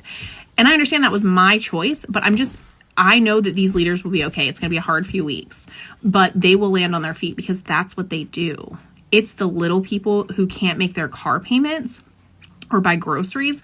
Those are the ones that I'm sad for. And those are the ones hanging on the words of all of these leaders. Not all of them. Some of them they can trust. You know what I mean?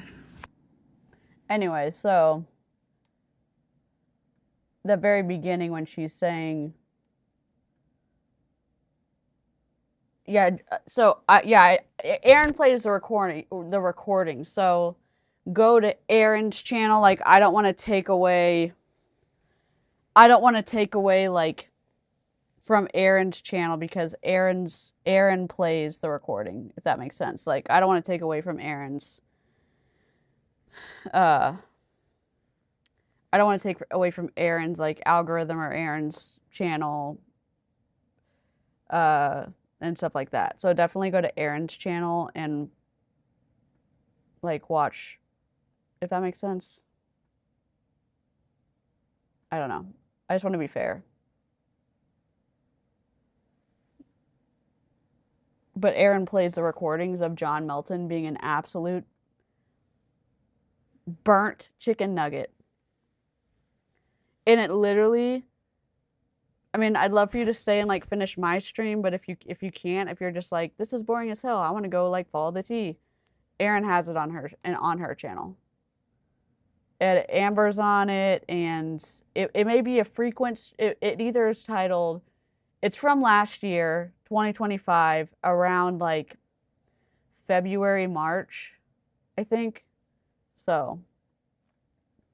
I mean, this is not rocket science. Like, what we did in the old school days was we did three-way calls. Now, do we still do three-way calls sometimes? Yeah, sure. I'll do a three-way call. If someone's like worth it, like they can bring a lot to the table, it's a leader, 100%. But the point is, the reason we did three-way calls wasn't because we were bored. It's because it's third-party credibility, right? That third-party credibility validates that this is a good thing because they're meeting other people. That's why, so for me, if you're like, well, who do you put into the chat? Flip a coin. I mean, whoever. I just randomly think of people, I throw them in the chat, right? Typically, it's Tony Zalecki every time, Michelle Barnes every time, just because I've been doing it. I've put them in so many chats over the years that it's just like, it's automatic. And then I'll grab like 2 people from my team that I think could be good for them to relate to. Like if I have a Canadian, why wouldn't I throw another Canadian there? Right? If I have an older person, a younger person, a young guy, whatever, right? Oh, they're a real estate agent. Who do I know that's a real estate agent? I can throw into the chat because why? Relatability. Yeah. Does that make sense? So again, it's me, my prospect, and 4 other social marketers. Do I ask for permission? Never. Is it okay if I introduce you to? No. That sounds like they're doing me a favor. I got the cookie. Everybody look at your neighbor and say, I got the cookie. I got the cookie. Louder. I got the cookie, right? In my mind, they are so blessed that I'm introducing them to my friends and business partners. They are so blessed I'm sharing this life-changing opportunity. I don't know what they're going to do with it. That's up to them. I had tag I know message what in the Mariko's doing with three-way. it. What are you, number 1 on the Elevate leaderboard, but 7 new customers so far this month? Girl. Yeah. She's relentless. Like every day, she's WhatsApp, Facebook, TikTok, like it's everywhere all the time. Like you're constantly in her stories, constantly leading from the front. Like then there's other people you sign up and it's like the aliens abducted them. I don't know what happened. They don't. The best is when you send them a message and it's like, oh, they blocked me. That's unusual. But they forgot I got their cell number, so I'm texting them. I can't help it. If I like somebody, I don't let them off that easily. You understand? If I see their potential, right? And who knows, maybe they Googled something, which is very rare, by the way. These days, it's not like, oh, I found an article or I saw a video. It happens once in a while. You know what it mostly is? They do a post and they get crickets. They reach out to a few people and they're negative or mean about it. Like, oh my gosh, you're doing that? You know those triangle things don't really work. Only the people at the top make all the money. And I always laugh. I'm like, show me a company where the people at the bottom make all the money. What does that even mean? The janitors are out earning the CEOs? This is every corporate structure in the world. You're either at the top or the bottom or stuck somewhere in the middle. Right? That's just the way it is. Here, you build your own pyramid. I'm looking for my VPs. You know, my top, Oh my God. You know, top executives. Like you're building your own pyramid within a pyramid. You're building your own There's no pyramids. pyramid? They're still standing in Egypt. What is God. wrong with the pyramid? We don't even know who built them. Anyway, okay. So the chats are money. So I would challenge all of you to set up 5 chats a week. I would not say, God. okay, it's the weekend, time to chill, and go, oh, I only put my upline in 3 chats this week. Now some of you will also say, well, my upline quit. No, they didn't. Your sponsor did. Here's how I know your upline didn't quit. Here's how I know you have an upline, because I am in your upline. Zaleckis are in your upline. Margie, Michelle, we didn't quit. Your sponsor might have quit. Good. Give them a reason to come back. Like, oh, hey, sponsor, did you know I did 3,000 in points last month? That sucks, you didn't get paid on it. I heard you don't even qualify for commissions. That's word on the street. That's what my upline's upline told me. I mean, it's like, dude, to get qualified for commissions, you literally need a $40 subscription. That's kind of a Pay to play. right? And on top of that, you can be bronze. Did you know you can be bronze and you just automatically are qualified for commissions? In our last company, if you did not have a subscription or 150 activity points from new customers, which is double what we require, you just didn't get paid. Even if you were a platinum, you can be a platinum black. You don't have a subscription or 150 activity points, you do not get paid. True or true? True. Right? Here, it's not that same requirement, but there is a requirement, right? You do need some balance if you're building a team, right? These are things that like you're going to learn as you go if you're not hitting ranks yet. But the mindset should be, and this is for those of you that want to make, how many of you want to make 10 grand a month or more and you want to be an elite leader? Your goal should not be to make the maximum requirement your minimum effort. Meaning, if you go, well, I only need 3 team leaders, great. You should build at least twice that. First of all, you make more money. Like if someone has, let's say someone has 100,000 in volume, and they have 3 legs because they stacked everything under those 3 legs, which means you're pushing a lot of the volume deep. Doesn't make sense. You're building someone. Did Hi, someone build Michaela. you? I'll say it again.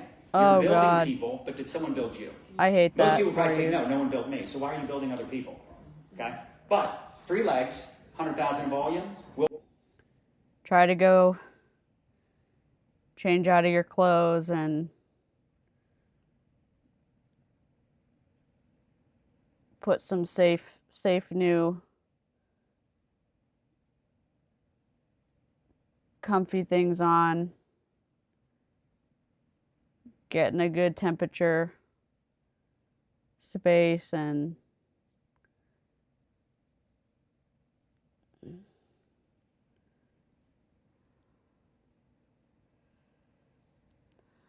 turn off the lights. Oh, that sounds awful.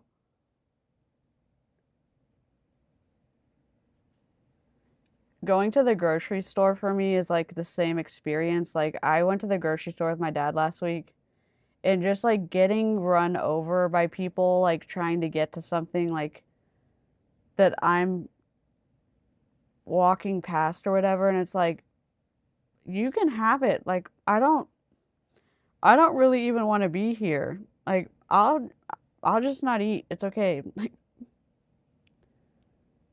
Like I don't really, I'll walk slower. Like I don't need you to run into my ankles. I'm good. Just leave me alone, please. I know people are in a rush. I'm just like, I don't really, this is not my cup of tea. It's all good. Okay. make less money than someone that has the same exact volume, but they have 10 legs. Why? Because there's more volume closer to them. Does that make sense? Like Jen Cooper has a very solid, wide organization, right? Some of you might even have more than one position you're building. That's fine too. I like that because you can control that second position, right? Now, in the beginning, someone might struggle with building one spot, so you should go out and build multiple. But this is something you can do, especially if you start talking to more people, leading from the front. Most of you, your biggest adversary is actually right here in between your ears. It's your confidence. We hear that over and over and over and over again. And I'll have Nadia maybe talk about confidence in a little bit because she's better at that. But it is amazing when you upgrade your identity, when you upgrade your mindset, and you start taking bold action and doing things that kind of like what she said about never speaking from the room like that.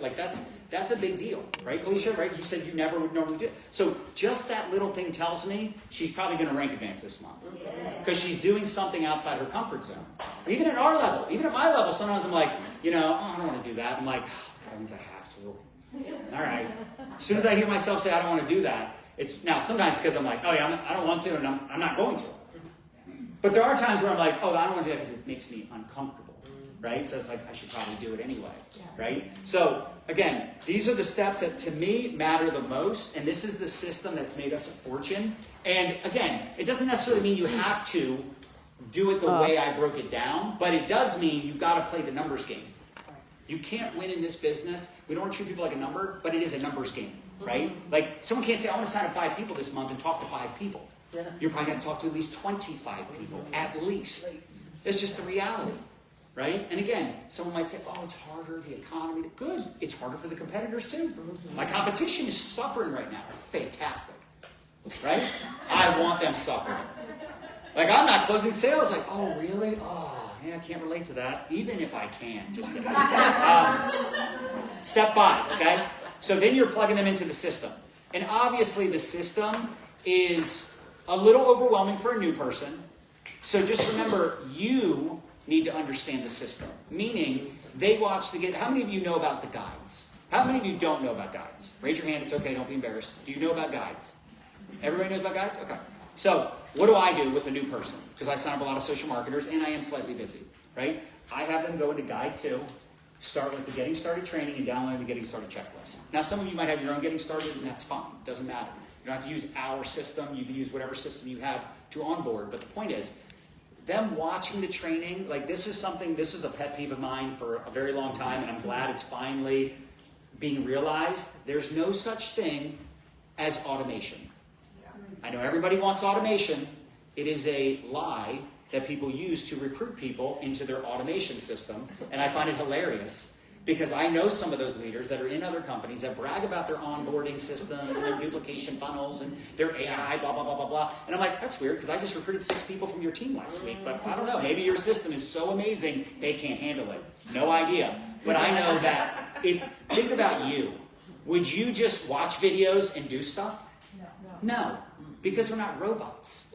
We need human interaction. So you Admitting are to their cross-recruiting. system. Meaning you need to understand the system. You need to help them craft that first post if you can. Look, if someone takes the initiative or they want to copy, like there's a whole bunch of launch post examples in the board, right, or in Guide 2. They can just use those, copy it word for word, who cares? But I do think there's something to be said about like you're their mentor, you're their enroller.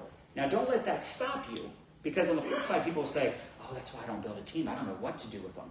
That's why you have an upline. So it's not just you, it's you and your upline. Wow. Right? I can't believe that he just admitted to cross-recruiting. Now, maybe that was just a story for effect. But, I mean, that's what Amber and Jesse Lee got sued for. So,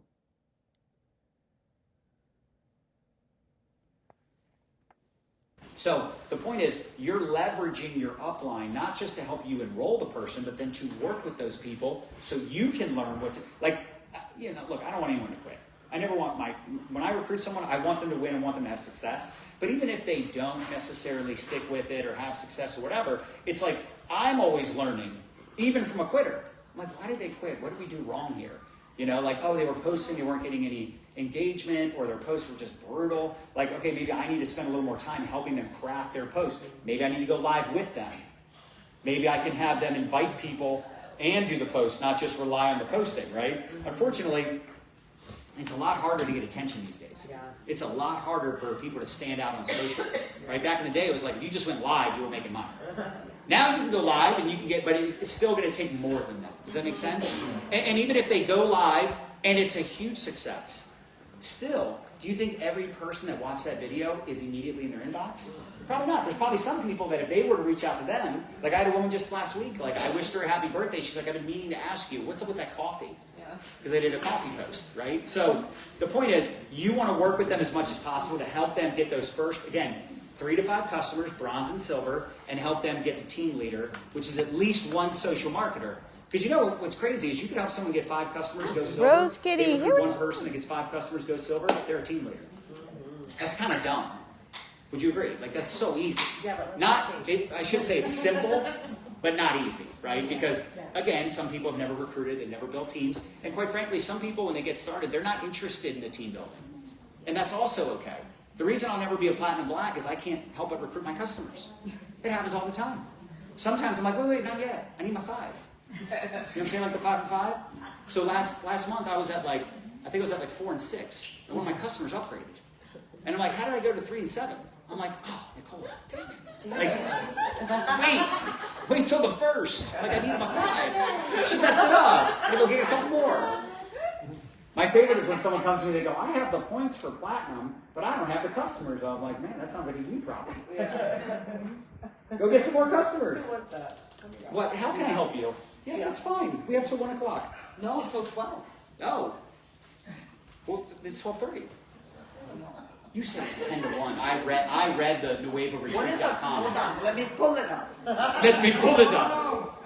So here's the other thing as we wrap up, okay? A players. If you want better results, you need to recruit better people. Sorry. That's how it goes. You can be very, very, very, very, very patient with people and develop the people you already have, and you should do that. But also, there is something beautiful, exactly. There is something beautiful about recruiting people that fit into this category. Influencers, entrepreneurs, business-minded people, people that already think like us. Because so the reason it took us 7 years to crack a full-time income in network marketing and actually fire our bosses, because for the longest time, the first 5 or 6 years, I recruited the easy people, my buddies. And I was in my early 20s. And most of my buddies didn't have any money. Shocker. Then I got into mortgages, made a lot of money in mortgages. Then I started recruiting people from mortgages, and I was like, oh, this is better.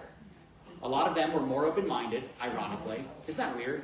The more successful they are, the more open-minded they are. The broker they are, the skeptical they are.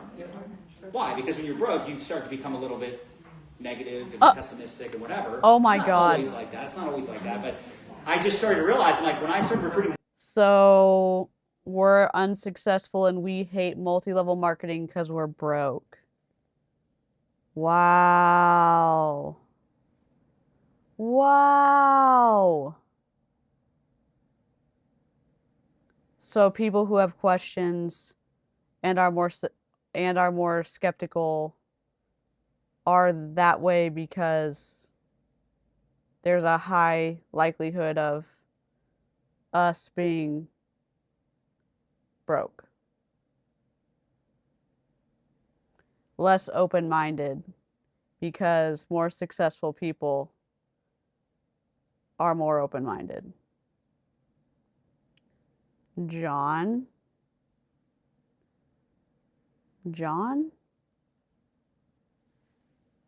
Better people, not only did they say yes more often, but business owners know business owners. Influencers know influencers. People are like, oh, I wish I could recruit an influencer. Well, when you do, it's beautiful because guess who they can recruit?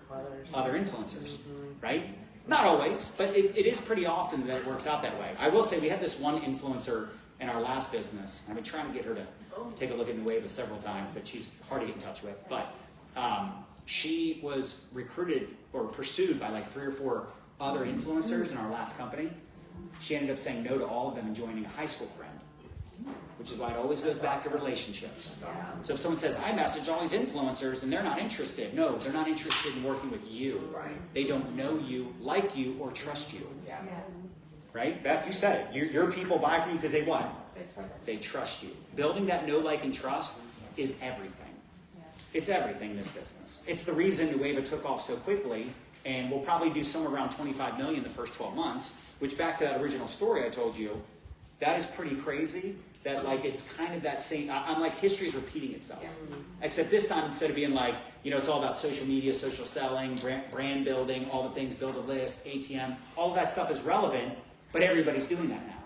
Now, in my opinion, we'll see how it works out. But I like what Gary Vee's been talking about like now it's all about analog. Do you know what that means? He's like, we're going to go back to people wanting to do more in person because they're actually burnt out on the whole like being at home, texting and typing, and like the whole COVID thing kind of messed people up, right? They're like, I want to go bowling, right? I want to go to the beach. I want to go play pickleball. Why do you think pickleball took off? Because everybody just wanted to go be with people in person and have real in-person experiences. Which is why, by the way, in my opinion, the reason that, imagine having a company get shut down without warning, without getting paid, and you had no time to prepare to launch something else, right? Let alone launch a new company from scratch that didn't have a freaking name. Right? So, with that being said, the reason we were able to pull it off because we had that know, like, and trust with our organization. And I'd say about 80% of our team that was still in our last company came into Nueva. Like, that's pretty astounding. That's not typically the way it works, especially when it's brand new. Like, hopefully the products work. Have you tried them? No. Right? Like, how does body work? I don't know. We're going to learn together, right? Like, meaning of trust, right? Exactly. And by the way, we had to fork out, specifically Brian had to fork out millions up front. So it was like, hope people like it. Do you guys have long-term studies? No, we haven't even tried it ourselves. Fingers crossed. Finger and toes crossed. I love when people, do you have long-term studies? We do not. We will in a couple of years. Are you sure it works? We think so. So far, so good. We have lots of testimonials. Wow. Just having fun. But yeah, these are my favorite type of people. Commission-based people, network marketing people that have experience, right? Like, we started attracting so many leaders in our last business. He literally and is we can telling sit on here and say, himself like, oh, so much in this live stream. He's telling on himself so much in this live stream. I think he's trying to be funny, but also he's telling on himself so much stuff that we were raging about last year when we were screaming as they were launching their business and we were saying like they don't even have a product, and they were literally doubling down saying like, we're backing this regardless of it if it works or not. Like 100%, like we're doing this whether like this product works or not. He just said it.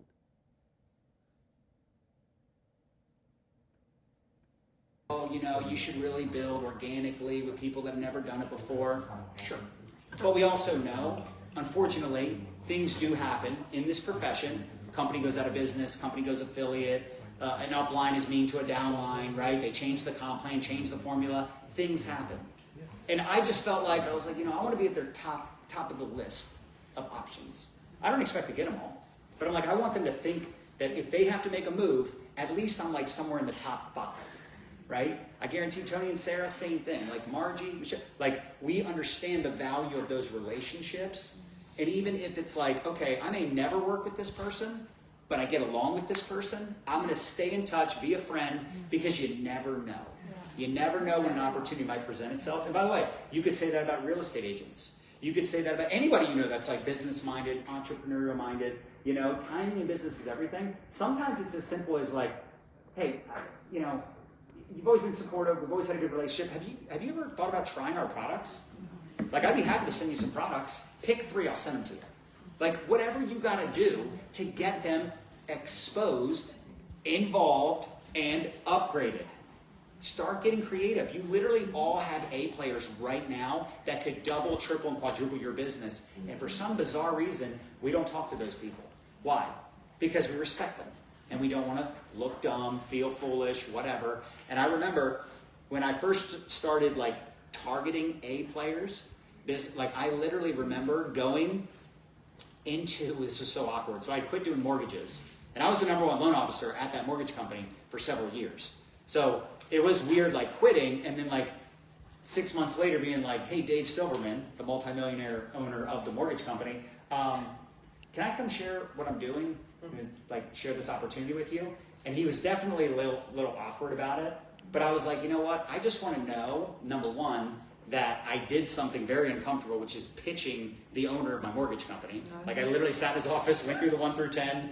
He's like nodding along, and I'm like, this is so awkward. He has 0 interest. But I'm just like, at least I can say I did it. Yes. Like that was like my biggest A player. That I actually used to call it the chicken list. Yeah. Everybody that's been around's heard the chicken list. It's the people that make your palms sweaty. Yeah. That's how you know. Like if you write a name down and you go through your phone, you're like, oh, I'm not hitting up Randall. That's like, oh, I probably need to hit up Randall because I really don't want to. Right? Like the easy people are not always the best people. You understand? So Dave Silverman for me was that like really, really tough. Like, so I go in his office, I pitch him, I do the whole song and dance. He kind of seemed interested. I invited him for the Saturday training. He did not show up. He did not call me back. But at least I could say I did something super uncomfortable because I can't tell you to go after your biggest A players if I didn't. Right? So with that being said, like it was just a cool experience, and I still think about it sometimes like, man, that was like one of the most uncomfortable presentations I ever did. And of course he was cool and receptive, but at the end of the day, we all have people like that on our chicken list right now that we're prejudging. And here was the second reason I did it. Because there was a lot of other teams starting to infiltrate Baltimore back then. And I was like, if I go to a meeting and Dave Silverman is there, I'm literally quitting life. Like, I would be so pissed. Because I made him a lot of money and he paid me a lot. And he took a chance on me too, because I still remember I was trying to get jobs back then and I was a community college dropout. So we go into this one like boiler room. Anybody ever seen the movie Boiler Room? Yeah. Remember what? There was like the keys on the, okay. So so she got pregnant. And we were in Colorado, and I'm like, I have to get a real job. This waiting tables thing probably isn't working out. And this one guy, Tom, told me I'd probably be a good mortgage banker. Don't know what a mortgage is. Oh, let's give it a whirl. So I go in for the interview, and they wouldn't hire me because I didn't have a college degree. And they're hiring Nadia, and I'm like, yeah. Dude, speaking of the mortgage crisis, have y'all seen Swoop's documentary on Epstein? Her first documentary, because she's going to be doing more.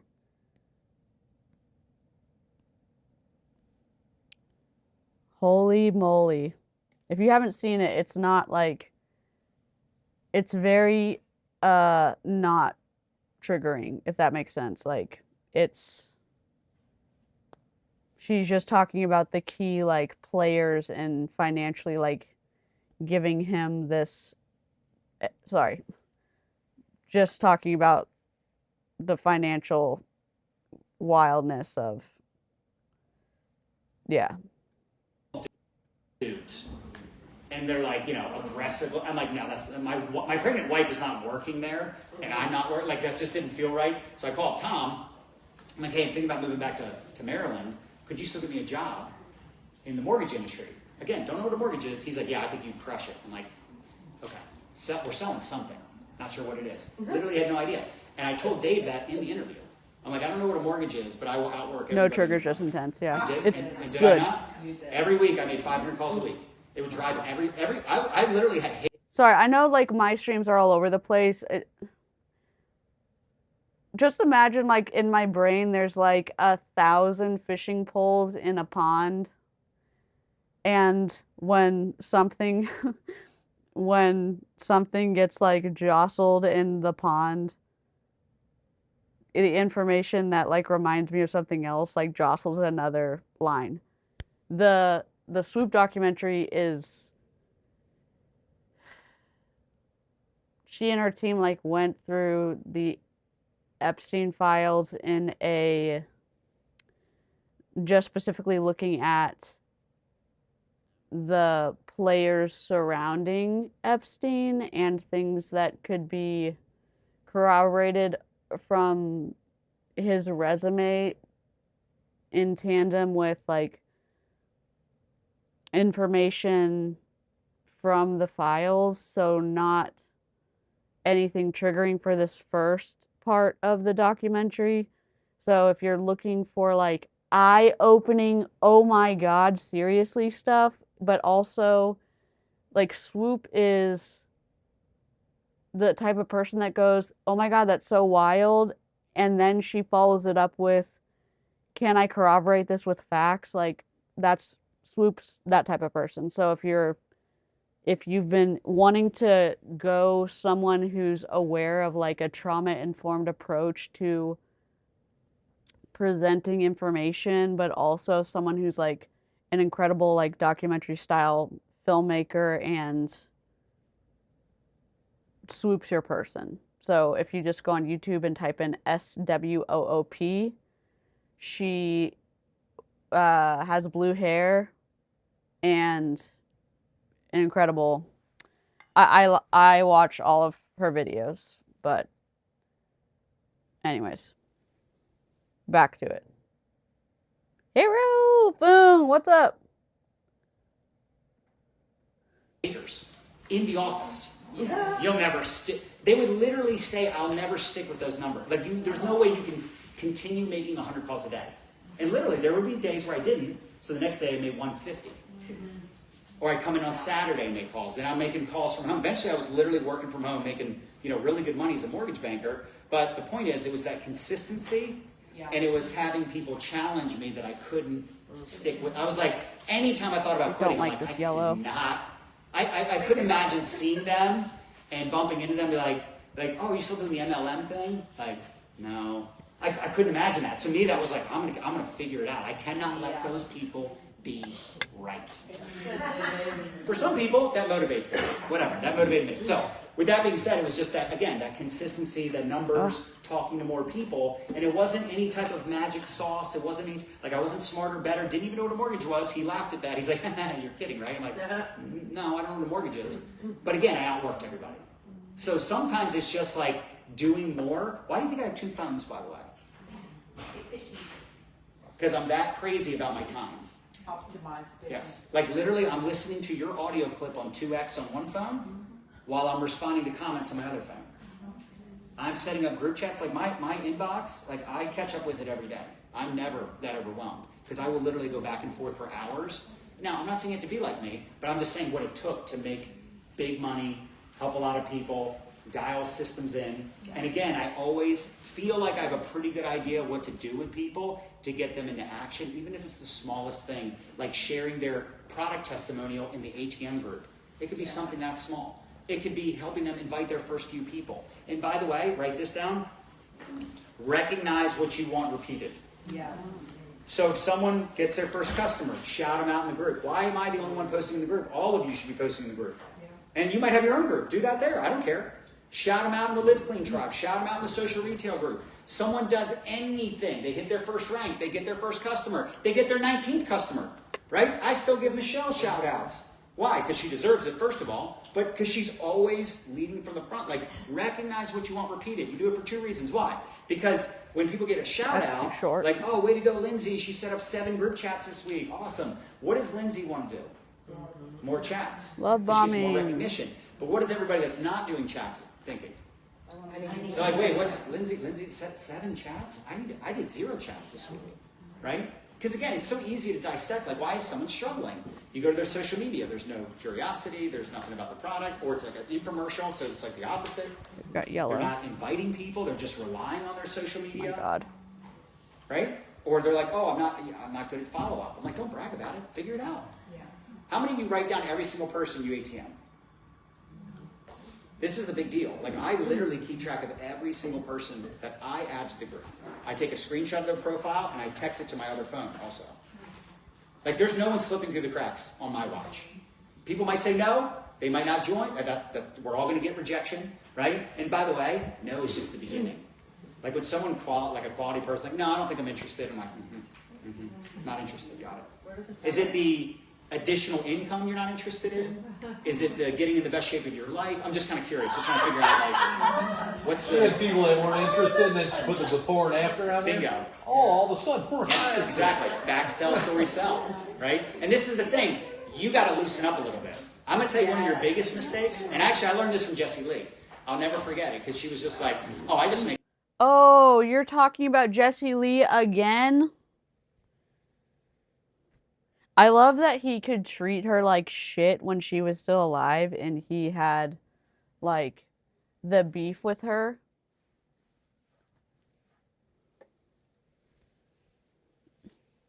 Yeah, here's the frustrating part that I have. Everyone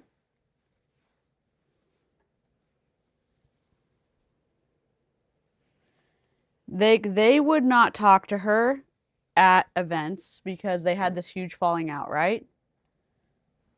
But now he's going to act like he learned stuff from her and he's totally fine talking about her in these like trainings. Like, what? Seriously? I'm trying to figure out what color to do because I don't have good colors right now. I'm running out of colors. them laugh. When they laugh, they buy. I'm like, oh, I love that. Because I can make them laugh, right? Instead of going in for the like, are you ready? You ready to buy? Are you ready to get started? Do you have the money yet? I mean, like, are you still serious? Like, it's like too much. It's like, chill, right? Again, change the subject, crack a joke, you know? Like, I had this guy last week. So he had bought the product, he was using the product. I go, and I sent him a couple follow messages, he didn't respond. I go, let me guess, you're speechless. That's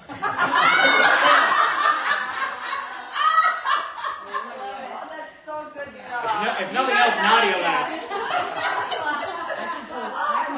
And guess what? He responded with a 3-minute audio clip. Oh, I've just been busy, loving the product, blah, blah, blah. But it's just like, you know, you have to mix things up. It's like coming on, that's why people ignore you. That's why, I mean, we all get ignored. We all get ghosted. But a big part of it is just like, it's not that they're not interested, because who wouldn't want to be skinnier, stronger, live longer, better sleep, better energy, better mood? Like, everybody wants the benefits, but maybe they don't want to get their hopes up. They don't want to waste the money. They don't want to waste their time. Their integrity is a big deal. I got this couple right now.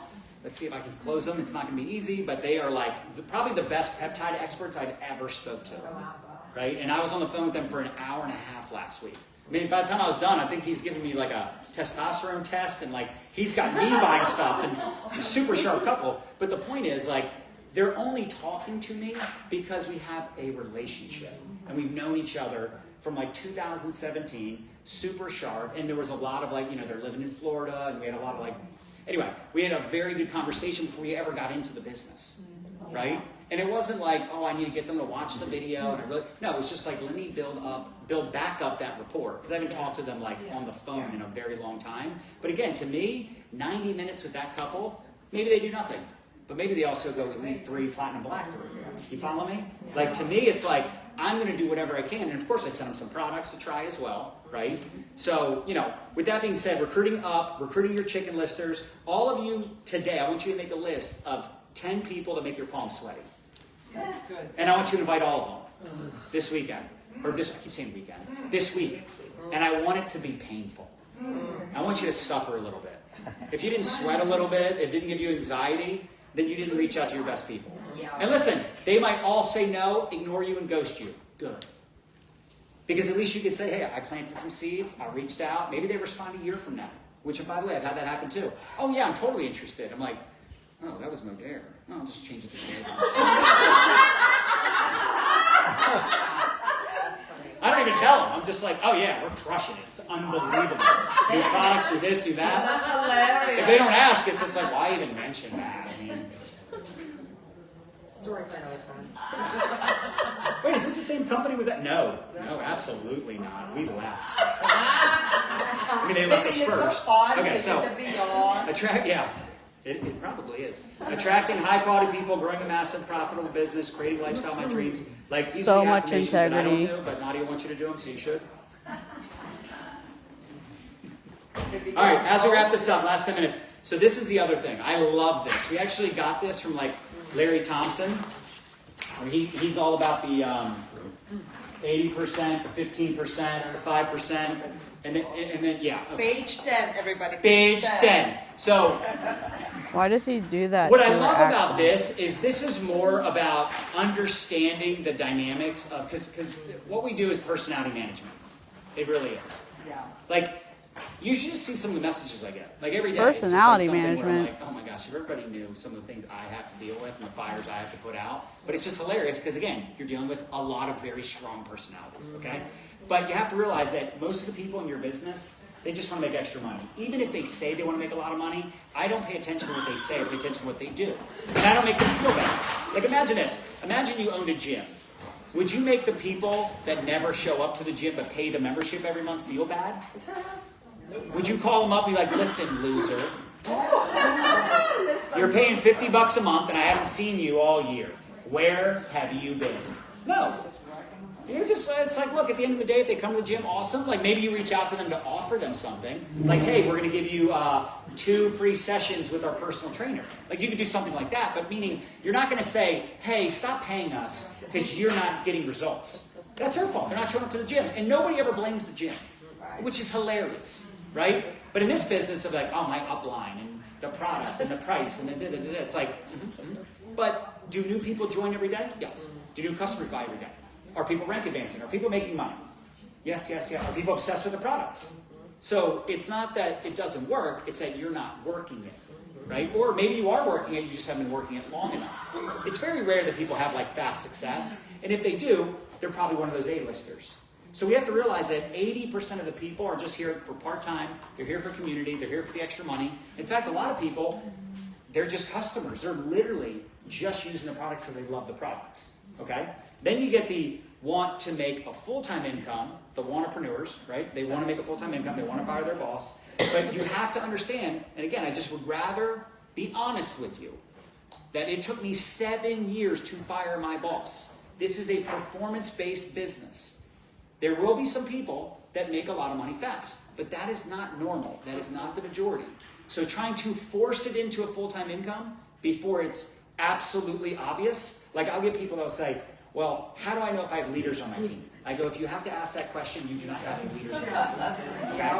So when people are like, I want to make a full-time income, it's like, okay, who doesn't, right? Like everybody wants to go to heaven, nobody wants to die, all right? So everybody wants to get to that full-time income, but you have to also understand where you're at. You have to have that awareness, right? If the money isn't knocking you over, like literally you can't keep up with the amount of people joining your team and your business exploding, then maybe it's not the worst thing to have a stable income while you're building. Like we used to always say, you have your full-time income, your job income, right, for today money, but you're building your network marketing business for tomorrow money, The problem is the whole like customer pop What thing even got does so Nueva big, so sell? hot, so fast. Weight loss, broken dreams, discount travel, basically Nilo life with supplements.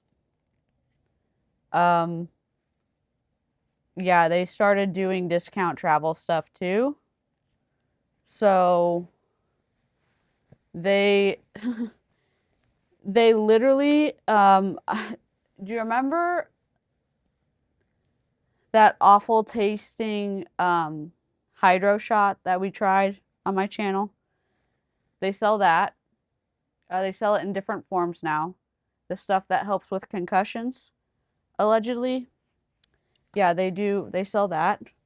They sell weight loss supplements. They sell the generic multi-level marketing. Buy this to lose weight and feel great and blah, blah, blah, in my opinion. So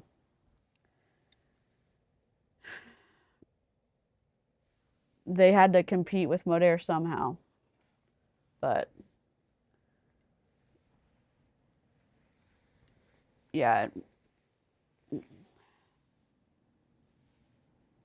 I wish we tried to find a PowerPoint earlier, but I kind of lost motivation to find one. It was kind of like a overstimulating day.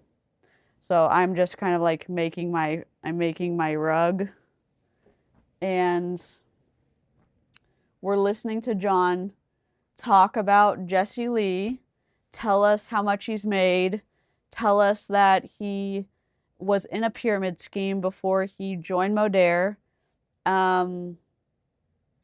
that he's basically tattletaling on himself a lot. Oh yeah, and that they doubled down on Nueva before they even had a product, and that they were going to be committed to the product before they even knew if it worked or not.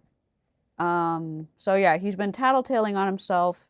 He's been, I don't know if he's mocking Nadia's accent, but it's really strange what he's doing.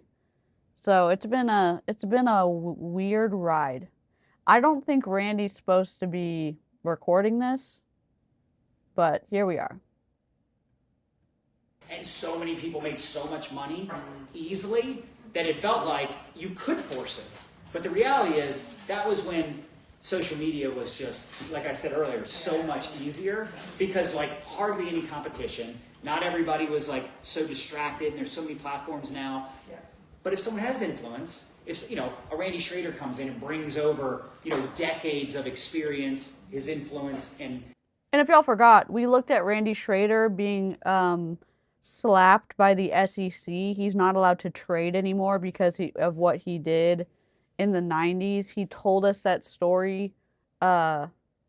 We did that live stream. One of the big reasons he left, one of the big reasons I think he left Nilo Life was because of their investing platform. Like, he's not allowed to do that at all, I think. What did we say? Randy, SEC ban.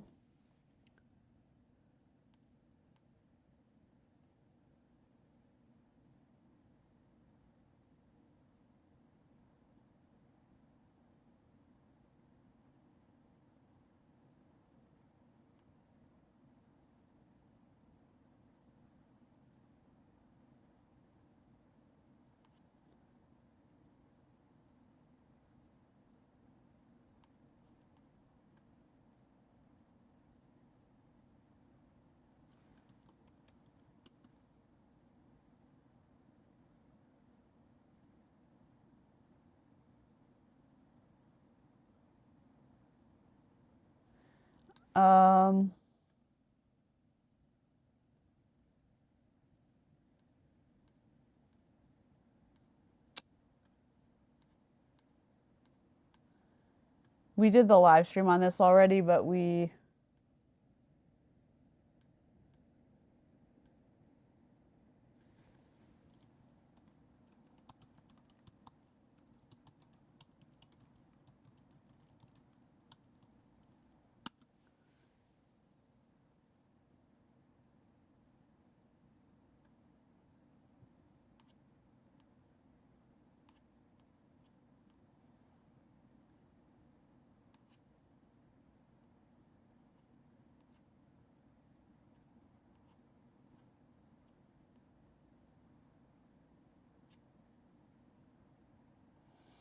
Allegations, so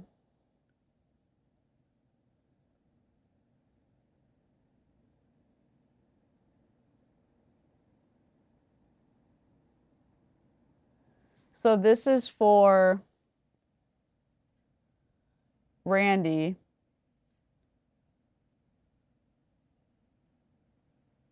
This is the FINRA broker check report.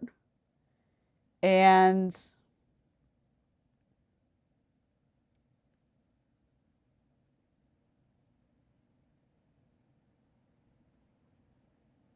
this is from 1985,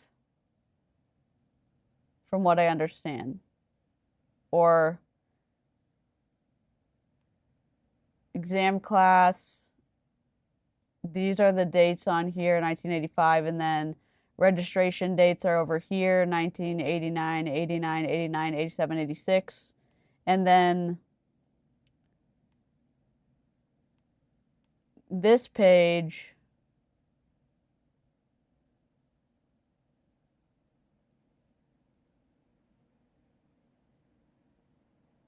the allegations, Schroeder,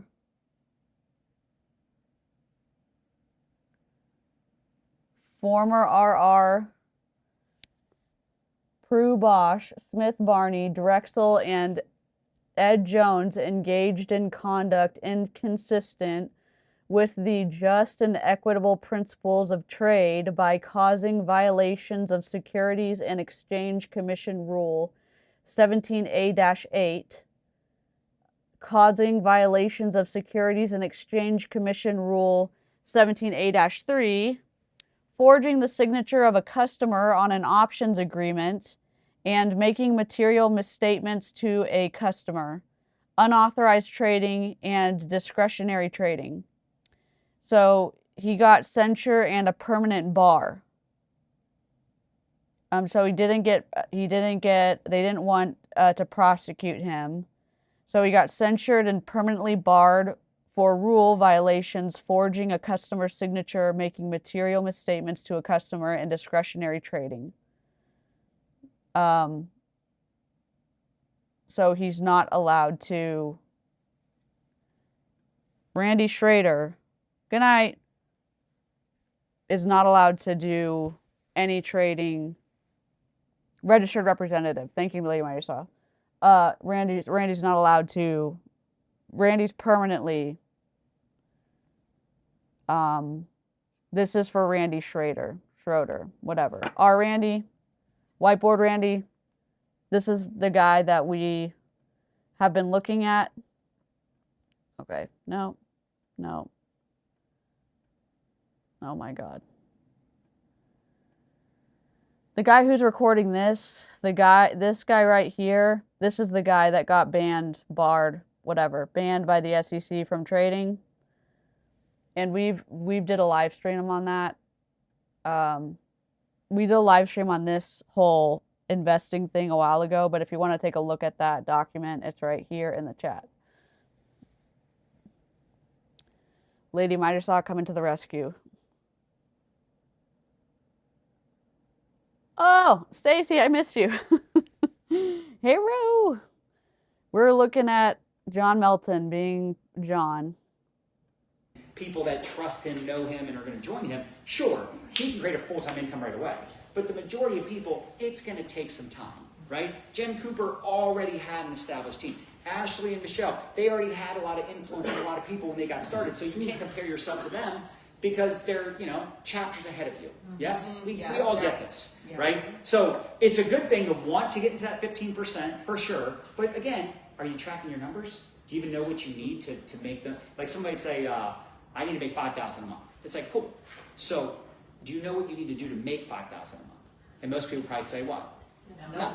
So wouldn't that be kind of crazy to say, I want to make a full-time income and I don't even know how to make what I need to make for it to be full-time? Does that make sense? Like, so maybe sit down and figure that out. Because I think that would probably be the first step. Yes? Yes. And by the way, oh wow, Lady Midasaw. Full-time, the story isn't as good. Now when it's obvious, you're like, John, I'm making like, more money I've ever made in my life. Like, yes, fire your boss. Go for it. Yeah, so when we were looking at it, he did something where he went over. It was a pretty big deal what he did. I don't remember all the details, but it was like a huge deal what he ended up doing. Let me just find my live stream real quick. I'll just link it. I basically just read the articles in order because I obviously he did so many things that it was out of this world.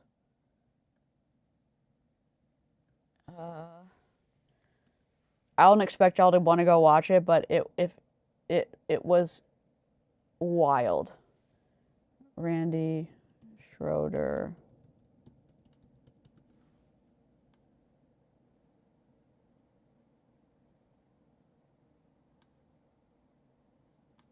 Okay. Banned.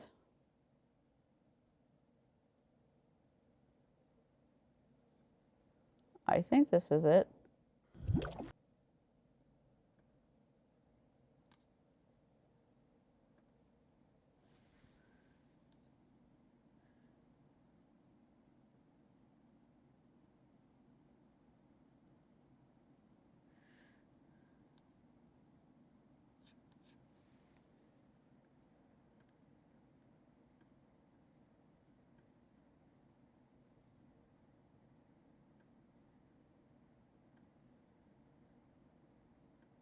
Nope. This is not it.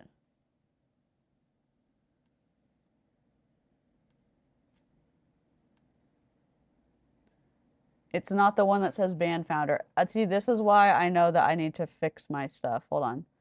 I'm going to go to YouTube Studio Content.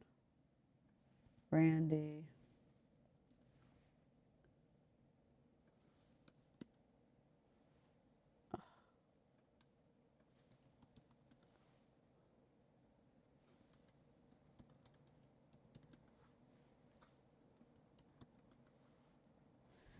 Okay. I know we did a live stream on this.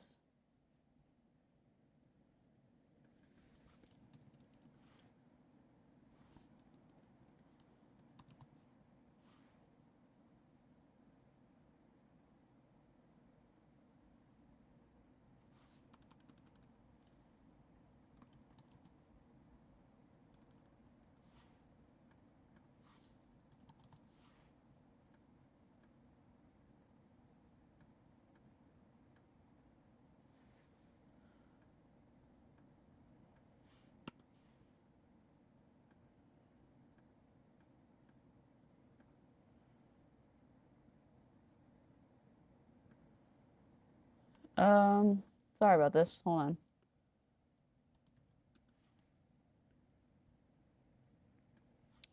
Google. Randy.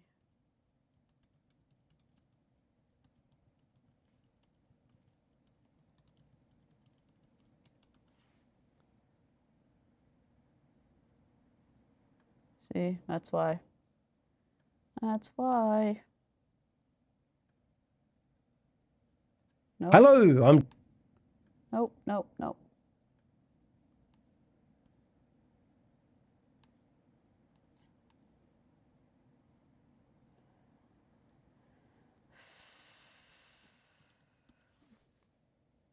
It must be the band one.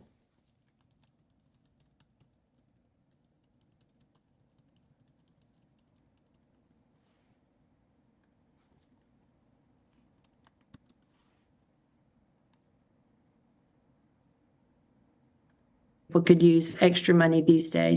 No.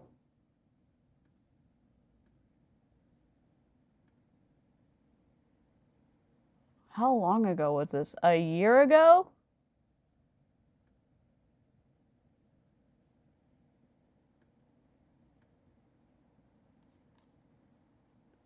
I'll have to find it.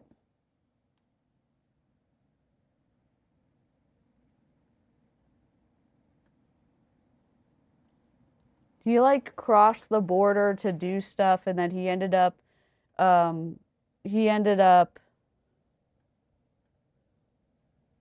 He crossed the border to do stuff, and then he forged someone's signature. It was a huge deal.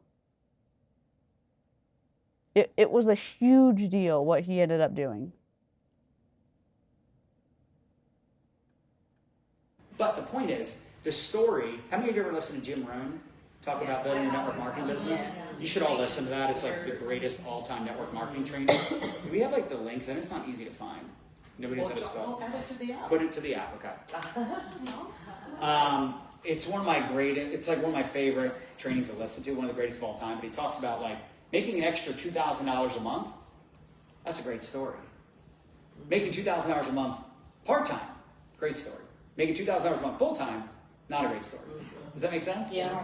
He's like, I didn't want to quit my full-time job because then I would lose my electrifying story. It's so great. But it's true, right? When you say, hey, I'm making an extra $2,000 a month, it's like, damn. When you're like, oh yeah, I'm full-time. Like, what are you making? $2,000 a month. Like, ooh, how do you pay your bills? You see the difference? Yeah. So again, don't try to force it prematurely. Like, you're going to know. Like, I'm glad I waited 7 years. I'm glad it took me 7 years. Why? I had appreciation because I knew what I had to do to get here. I know the sacrifices. I know how much I put into it. So when people tell me they're struggling, I go, you ain't struggling. You didn't drive every night for 5 years straight, hours and hours and hours drinking Red Bull on the way home so you didn't fall asleep. Oh, stop. Missing putting your kids to bed. You didn't do that. Well, I don't want to talk about that. That gets me all choked up. All right, so recruiting's paramount for a significant income. Build a pod, by the way. If you say I want to be a leader, start with pod building. Why? Okay, I'll give you an example. This is a good one. A couple years ago, Ashley, how big was your pod when you started recruiting, Ashley? Come here. Ashley, come to the front. Thank you. Surprise, you get to come talk for a second. So she was, actually, I think I personally enrolled you. Yeah, come here. Yeah, that's fine. Stay right there. That's fine. So He can't even remember. So she found us on TikTok, I think, right? Yes. Yeah, and then she joined.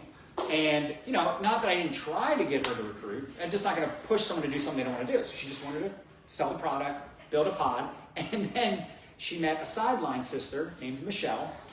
And Michelle's like, probably something along the lines of, what the F are you doing? Why are you not recruiting and building a team? Something along those lines. At a retreat. Yeah, at a retreat. There you go. We were like saying, It's on a cruise. It was a trip we.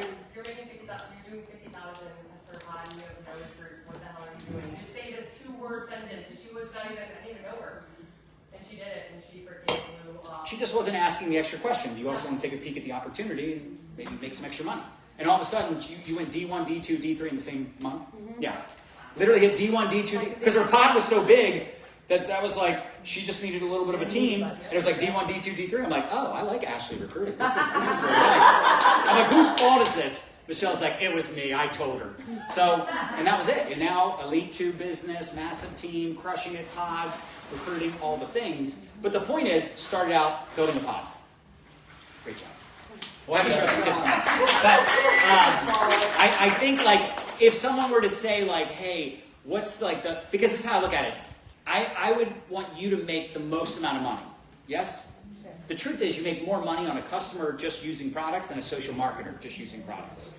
Now, that doesn't mean you should go to all your social marketers like, downgrade, downgrade, downgrade. I want you in my pod. No. But if someone has no interest in promoting, ATMing, plugging, that's fine. Like, just let's get them as a customer. But would you agree if they fall in love with the product and they get results? Easiest person to recruit. That's why I'll never be a platinum black, because I always end up recruiting my people, like I said. So that's a great way to go out there and make money faster. But again, it is tough because if you're trying to force it into a full-time income before it's very, very obvious, you'll put yourself in a scarcity situation where you like need the money. So then what? How do you think that comes across when you're trying to recruit someone? Like, I really need you to buy a signature set. Like, please. That's not, yeah, right? You need it to be about them and what they can get out of it, not about like, yeah, but see, like I really need like 3 more customers this month, so it would mean the world to me if you do me a huge favor and buy my product so I can hit my bonus. How many customers, there are some customers that probably be like, yeah, I'll help you out, I'll buy some product. But it's not really like the way we want to represent what we're doing, yes? We want it to be a value add for them. So anyway, referral posts, group chats, all these things that we talked about, right? Like planting seeds. By the way, looking for people with WHIP. Work ethic, hunger, integrity, and personal power, my favorite people to recruit. And like I said, this is tap rooting, which I kind of talked about earlier, but like, look at your team right now. And I guarantee you have people right now on the bottom of every leg you have that are not bronze or silver or team leader. Reach out to them, work with them. Because again, like, you got to look at it like every person in your organization is a fishing pole and you're the fisherman. It's not about them, it's about who they know that you don't know. Every person you have right now in your business, even your customers, they know hundreds of people that you don't know. And I want you to feel a little bit of FOMO, because if you don't get to those people, it's not that Nueva won't get to them, they just won't be in your organization. This is literally what FOMO'd me into talking to Dave Silverman, like I mentioned, because I was like, if he comes to a meeting and he ain't invited by me, I'm gonna be mad. And it happened a few times. You're like, hey, what are you doing here? Who invited you? Like, oh, my neighbor, whatever. You're like, the neighbor, they're not on my team. So, and then you're like, well, I don't want to be like, you really should join under. No, it's just like, hey, this sucks, and lesson learned, right? Yeah. Even though you probably kind of sort of thought like, yeah, but you could have worked with me. Why didn't you ask me about it? But really, it's why didn't you ask them to take a look at it? Because I'm telling you, there's so many people right now in your network, on your friends list, in your cell phone, that if you were to just ask the question, they would say yes. What if I told you some of your very best recruits are going to say yes 6 months after you invite them? Again, some of your best recruits are going to say yes 6 months after you invite them. Would you want to wait any longer for that clock to start ticking? No. You'd be like, okay, well, if they're going to join 6 months from now, I might as well just talk to them now, start planting that seed, right? Warming them up. And I know it's like, oh, 6 months? Trust me when I tell you, 6 months will fly by. 6 months will fly by, and I'd rather recruit someone 6 months from now that I've been talking to for 6 months that I know could crush than some brand new person that I'm just starting that conversation at that time. Does that make sense? Yeah. This is why you're always filling the funnel. I mean, literally, I go through and invite people every day because I think to myself, I want every single Facebook friend I have to be in these groups. Mm-hmm. If they're not in the group, it's like, what am I doing? Mm-hmm. Now, the reason some of them are not is why. They're probably in other companies where they're happily married to that company. I'm not trying to break up a happy marriage, right? If they're happy with their company, fantastic, right? But you might say, well, how do I know if they're happy? Great question. They're not going to tell you unless you're their what? Friend, right? So that's why this is a relationship-based business. Right? It's more relationship marketing than network marketing. Because you can have a big network, a big following. How many of us have seen these influencers that like they're just not having success making money anymore because they don't have real relationships? Yeah, they're pretty, they're funny, they're whatever, they had some viral videos. That does not equate to you growing a profitable business, whether it's Nueva or something else. Like that in-person connection. Like I just think about how many of you follow a page and that's it? That nothing else ever comes of it. Yeah. Do you ever get a message from that page or that person? Right? What if you just reached out to your existing followers and friends? Just 10 people a day that you reached out to. Starting conversation. You don't even bring up your business. Just, hey, how are you? Thanks for the follow. How'd you come across my page? Mm-hmm. That's so hey, we've been friends. We haven't spoken in a couple years. What are you up to? How many of us are guilty of this? Yeah. I guarantee all of you have friends right now you've never even spoke to. You see my friends. There's not a single friend I have that I have not spoke to. I know them all. Yes, you do. And I delete them every day too. When I go through my birthdays 3 years in a row, I wish you happy birthday, you haven't said nothing.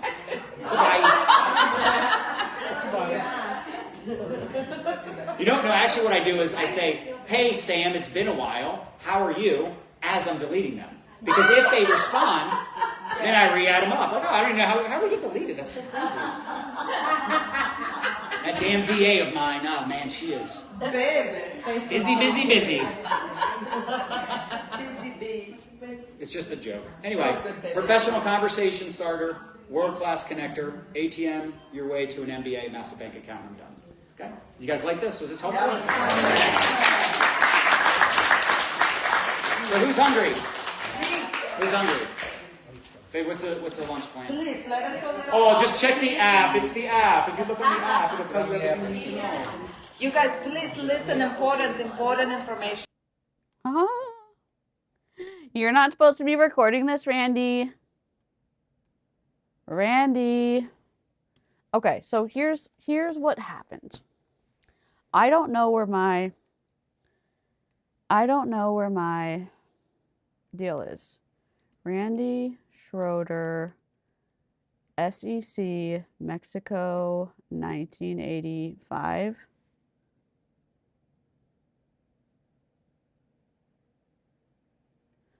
Okay. I need to put this in. Please hold. I got to put this in Brave.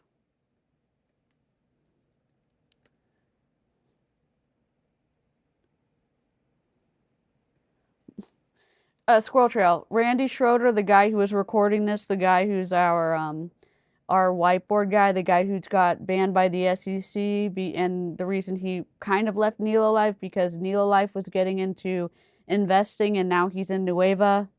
The guy who said, "Where's all the men? Where have all the good men gone?"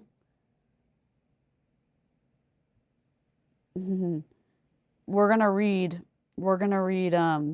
the article again because we read it on one of my live streams, but I can't find it. So, X F. All right, we got to go over here and we have to open up Brave. Okay. And this is why you use the Brave browser, because it's going to block the pop-ups. A Rancho Santa Fe stockbroker helped a Tijuana karate champion turned boxing promoter use the San Diego office of giant Prudential Bache Securities to launder nearly $180,000 in illicit proceeds garnered from an international marijuana smuggling operation, a federal prosecutor alleged in court Friday. The broker, Randy Schroeder, has not been charged with any crimes, according to the Assistant U.S. Attorney, Philip L.B. Halpern. His current employer, the brokerage firm of Smith Barney Harris Upham & Co., said he is cooperating fully with government investigators. But Halpern said Friday in U.S. District Court that Schroeder, during 3 days in January, helped a Mexican firm linked to the smuggling operation obtain and deposit 18 cashier checks, each for just under $10,000, in a Prudential bot. How do I pronounce this? Google.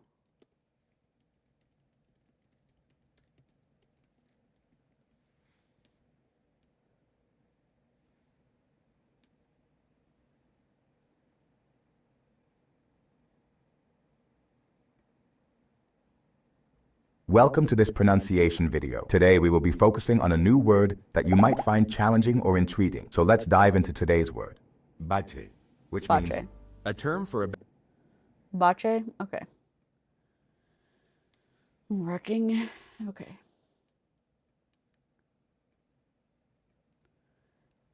A Prudential Bache brokerage account that had grown to nearly $500,000 before it was seized by Internal Revenue Service agents last month. Oh gosh, Lex.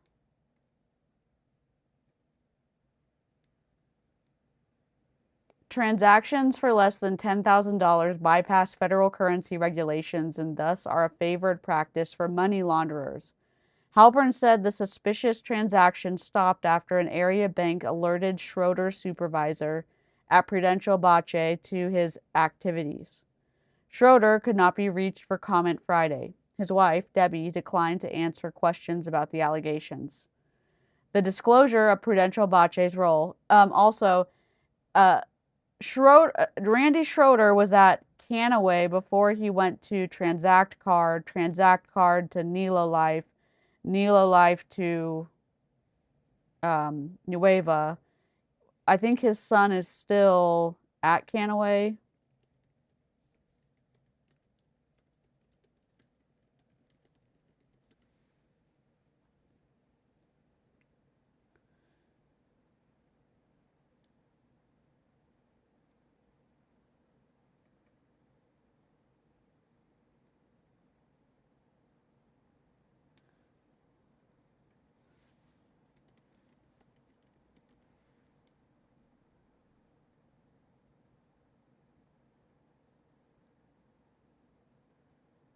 Randy Schroeder joined Canaway in June 2016 as a brand ambassador, bringing over 25 years of experience in the direct selling industry. He and his wife Samantha Schroeder, which is his second wife, have achieved high ranks within the company, including Crown Ambassador Elite.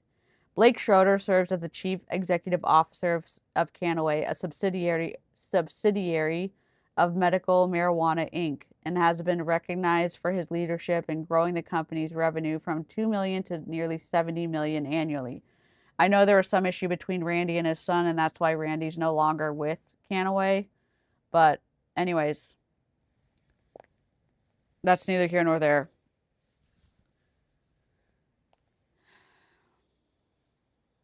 The disclosure of Prudential Bache's role in the federal drug investigation came during a bail reduction hearing for Angel Gutierrez Garcia of Tijuana, a former North American full-contact karate champion charged by U.S. prosecutors with being the kingpin of a major marijuana smuggling ring. Gutierrez Garcia, who now promotes boxing and karate matches in Tijuana and is the manager of Julio Cesar Chavez, the World Boxing Council super featherweight champion, controlled between $500,000 and $800,000 that he, his sister, and others sought to deposit with Prudential Bache early this year. Halpern said during the hearing before U.S. Magistrate Barry Ted Moskowitz. Let me just grab this screenshot.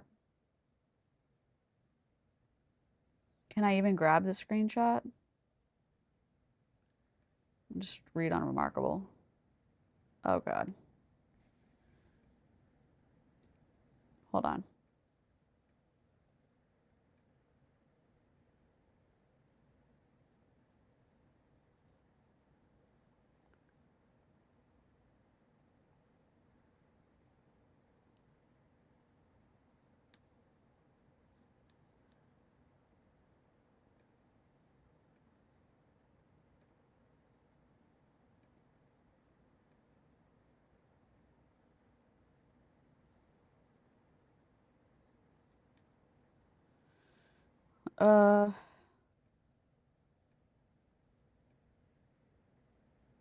Okay, we got it.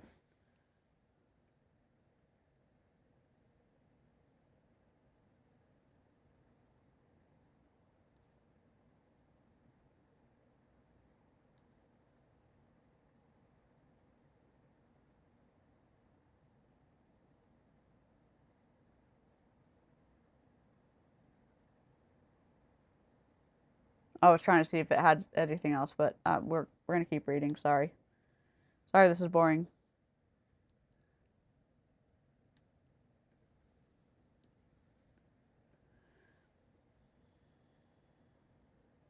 Federal agents last month seized an additional $650,000 linked to the alleged smuggling operation from Jose Angel Barron, a veteran San Diego City Parks manager accused of using his part-time job as a U.S. Customs inspector at San Isidro, I have no idea, to help the drug ring smuggle thousands of pounds of marijuana into the United States. Government agents last month seized records from Prudential Bache's San Diego office of an account Schroeder opened on behalf of a Rosarito Beach firm identified as the House of Marble. Though Gutierrez Garcia's defense attorney, Eugene Iridale, insisted his client had been mistaken for another Angel Garcia, Halpern said Prudential Bache employees had identified the wiry ex-karate champion as one of those who had opened the brokerage account. Gutierrez Garcia, his sister Leticia Lariaga of San Diego, Mexican attorney Gabriel Valdez, and others early this year carried between $500,000 and $800,000 in cash into Prudential Bache's downtown office in briefcases and knapsacks, Halpern said. But they were told that the firm, in line with industry practices, would not accept cash deposits, he said. It was afterward, from January 13th to 15th, that Schroeder and Valdez visited 6 banks in San Diego and Rancho Santa Fe to purchase the cashier's checks, according to an IRS affidavit. unsealed Friday by Moskowitz. The checks were drawn in the names of Schroeder, Schroeder's wife, Valdez, and others, the affidavit said. On January 16th, according to the affidavit, Schroeder and Valdez visited the Rancho Santa Fe branch of the Torrey Pines Bank. The affidavit says Schroeder told a bank employee that Valdez had brought $1 million in cash across the border and that the money had been earned legitimately from Valdez's business near Rosarito Beach, the House of Marble and Tile. The affidavit says Valdez intended to deposit the money in an account at the bank, but balked when he was asked to sign a signature card. According to the affidavit, an empty building stands at the address given for the marble business. Prudential Bache officials could not be reached Friday for comment. Russ Smith, first vice president and resident manager of Smith Barney's San Diego office, said Schroeder left Prudential Bache voluntarily. The competing firm assured Smith Barney that it knew of no wrongdoing by Schroeder, Smith said. The industry is very concerned about any attempt to launder money, and we have safeguards in place, he said. That holds true at Prudential Bache as well as the rest of the brokerage industry in San Diego. Smith said Schroeder had met voluntarily with federal prosecutors and cooperated fully with the investigation into drug smuggling and money laundering. We feel very comfortable at Smith Barney, based on the information we had at the time of his employment and questions we asked of his previous employer, that Randy Schroeder had represented the industry well and cooperated with the government, Smith said. Hi, what do? You too sleepy? Do you want me to go to sleep? Oh, he's so grumpy. He wants me to stop talking. Halpern would not comment on whether Schroeder either was cooperating with the investigation or was a target of the probe. During the bail hearing Friday, Halpern argued that the existence of the Prudential Bache brokerage account, which Gutierrez Garcia did not disclose during a hearing last month, justified an increase in the jailed Tijuana man's bail, which now is set at $1 million. Iredale, disputing the government's contention that the former karate champion had anything to do with the account or Valdez's alleged $1 million, sought a reduction in Gutierrez Garcia's bail to $700,000. The bail hearing is scheduled to continue early Monday. Gutierrez Garcia, Barron, and several co-defendants were indicted by a federal grand jury May 13th on charges of smuggling thousands of pounds of marijuana into the United States from Mexico. Barron, a $7 per hour part-time border inspector, was charged with official corruption, while Gutierrez Garcia was charged with bribing Barron. So, that's why he got banned by the SEC from investing and stuff like that. So basically Breaking Bad.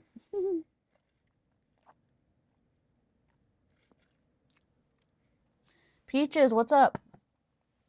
So, yeah, that's what happened.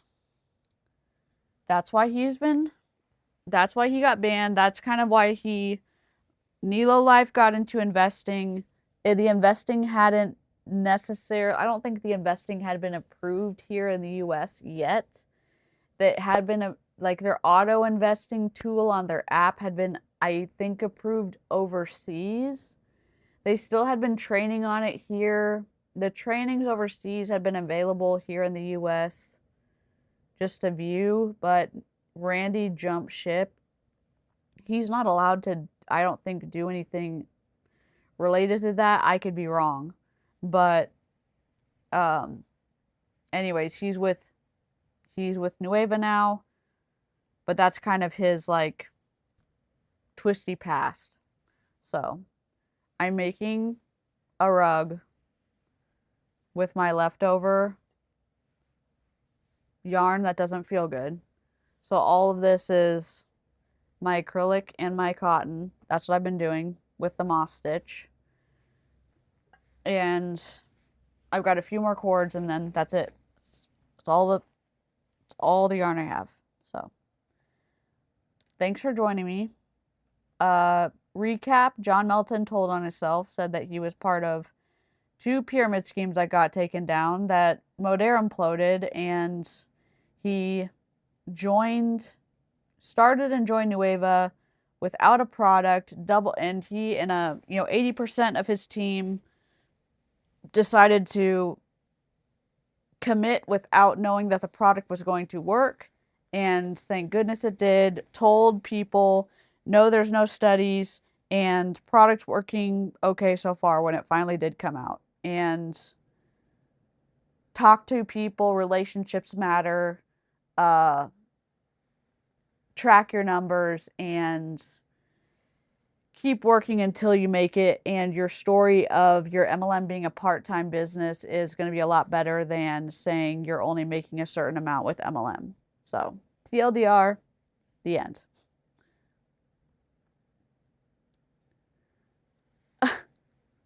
Boom. Yeah, it's been a wild ride. I hope that if y'all need a craft stream, this was fun for you. Feel free to like the stream to get us to 50. I'm going to go ahead and keep working on my rug. It's, I guess we can turn the light on so y'all can see the colors better. Oh, that's why we could have had a light on. Flippity flop. We could have turned this light on because that's off. Never mind. But I could have turned that light on. That's all right. I'll show y'all next time. Peace out. Make good decisions. Don't do anything I wouldn't do. Hydrate. Eat. Take your meds. And I'll see you next time. Bye.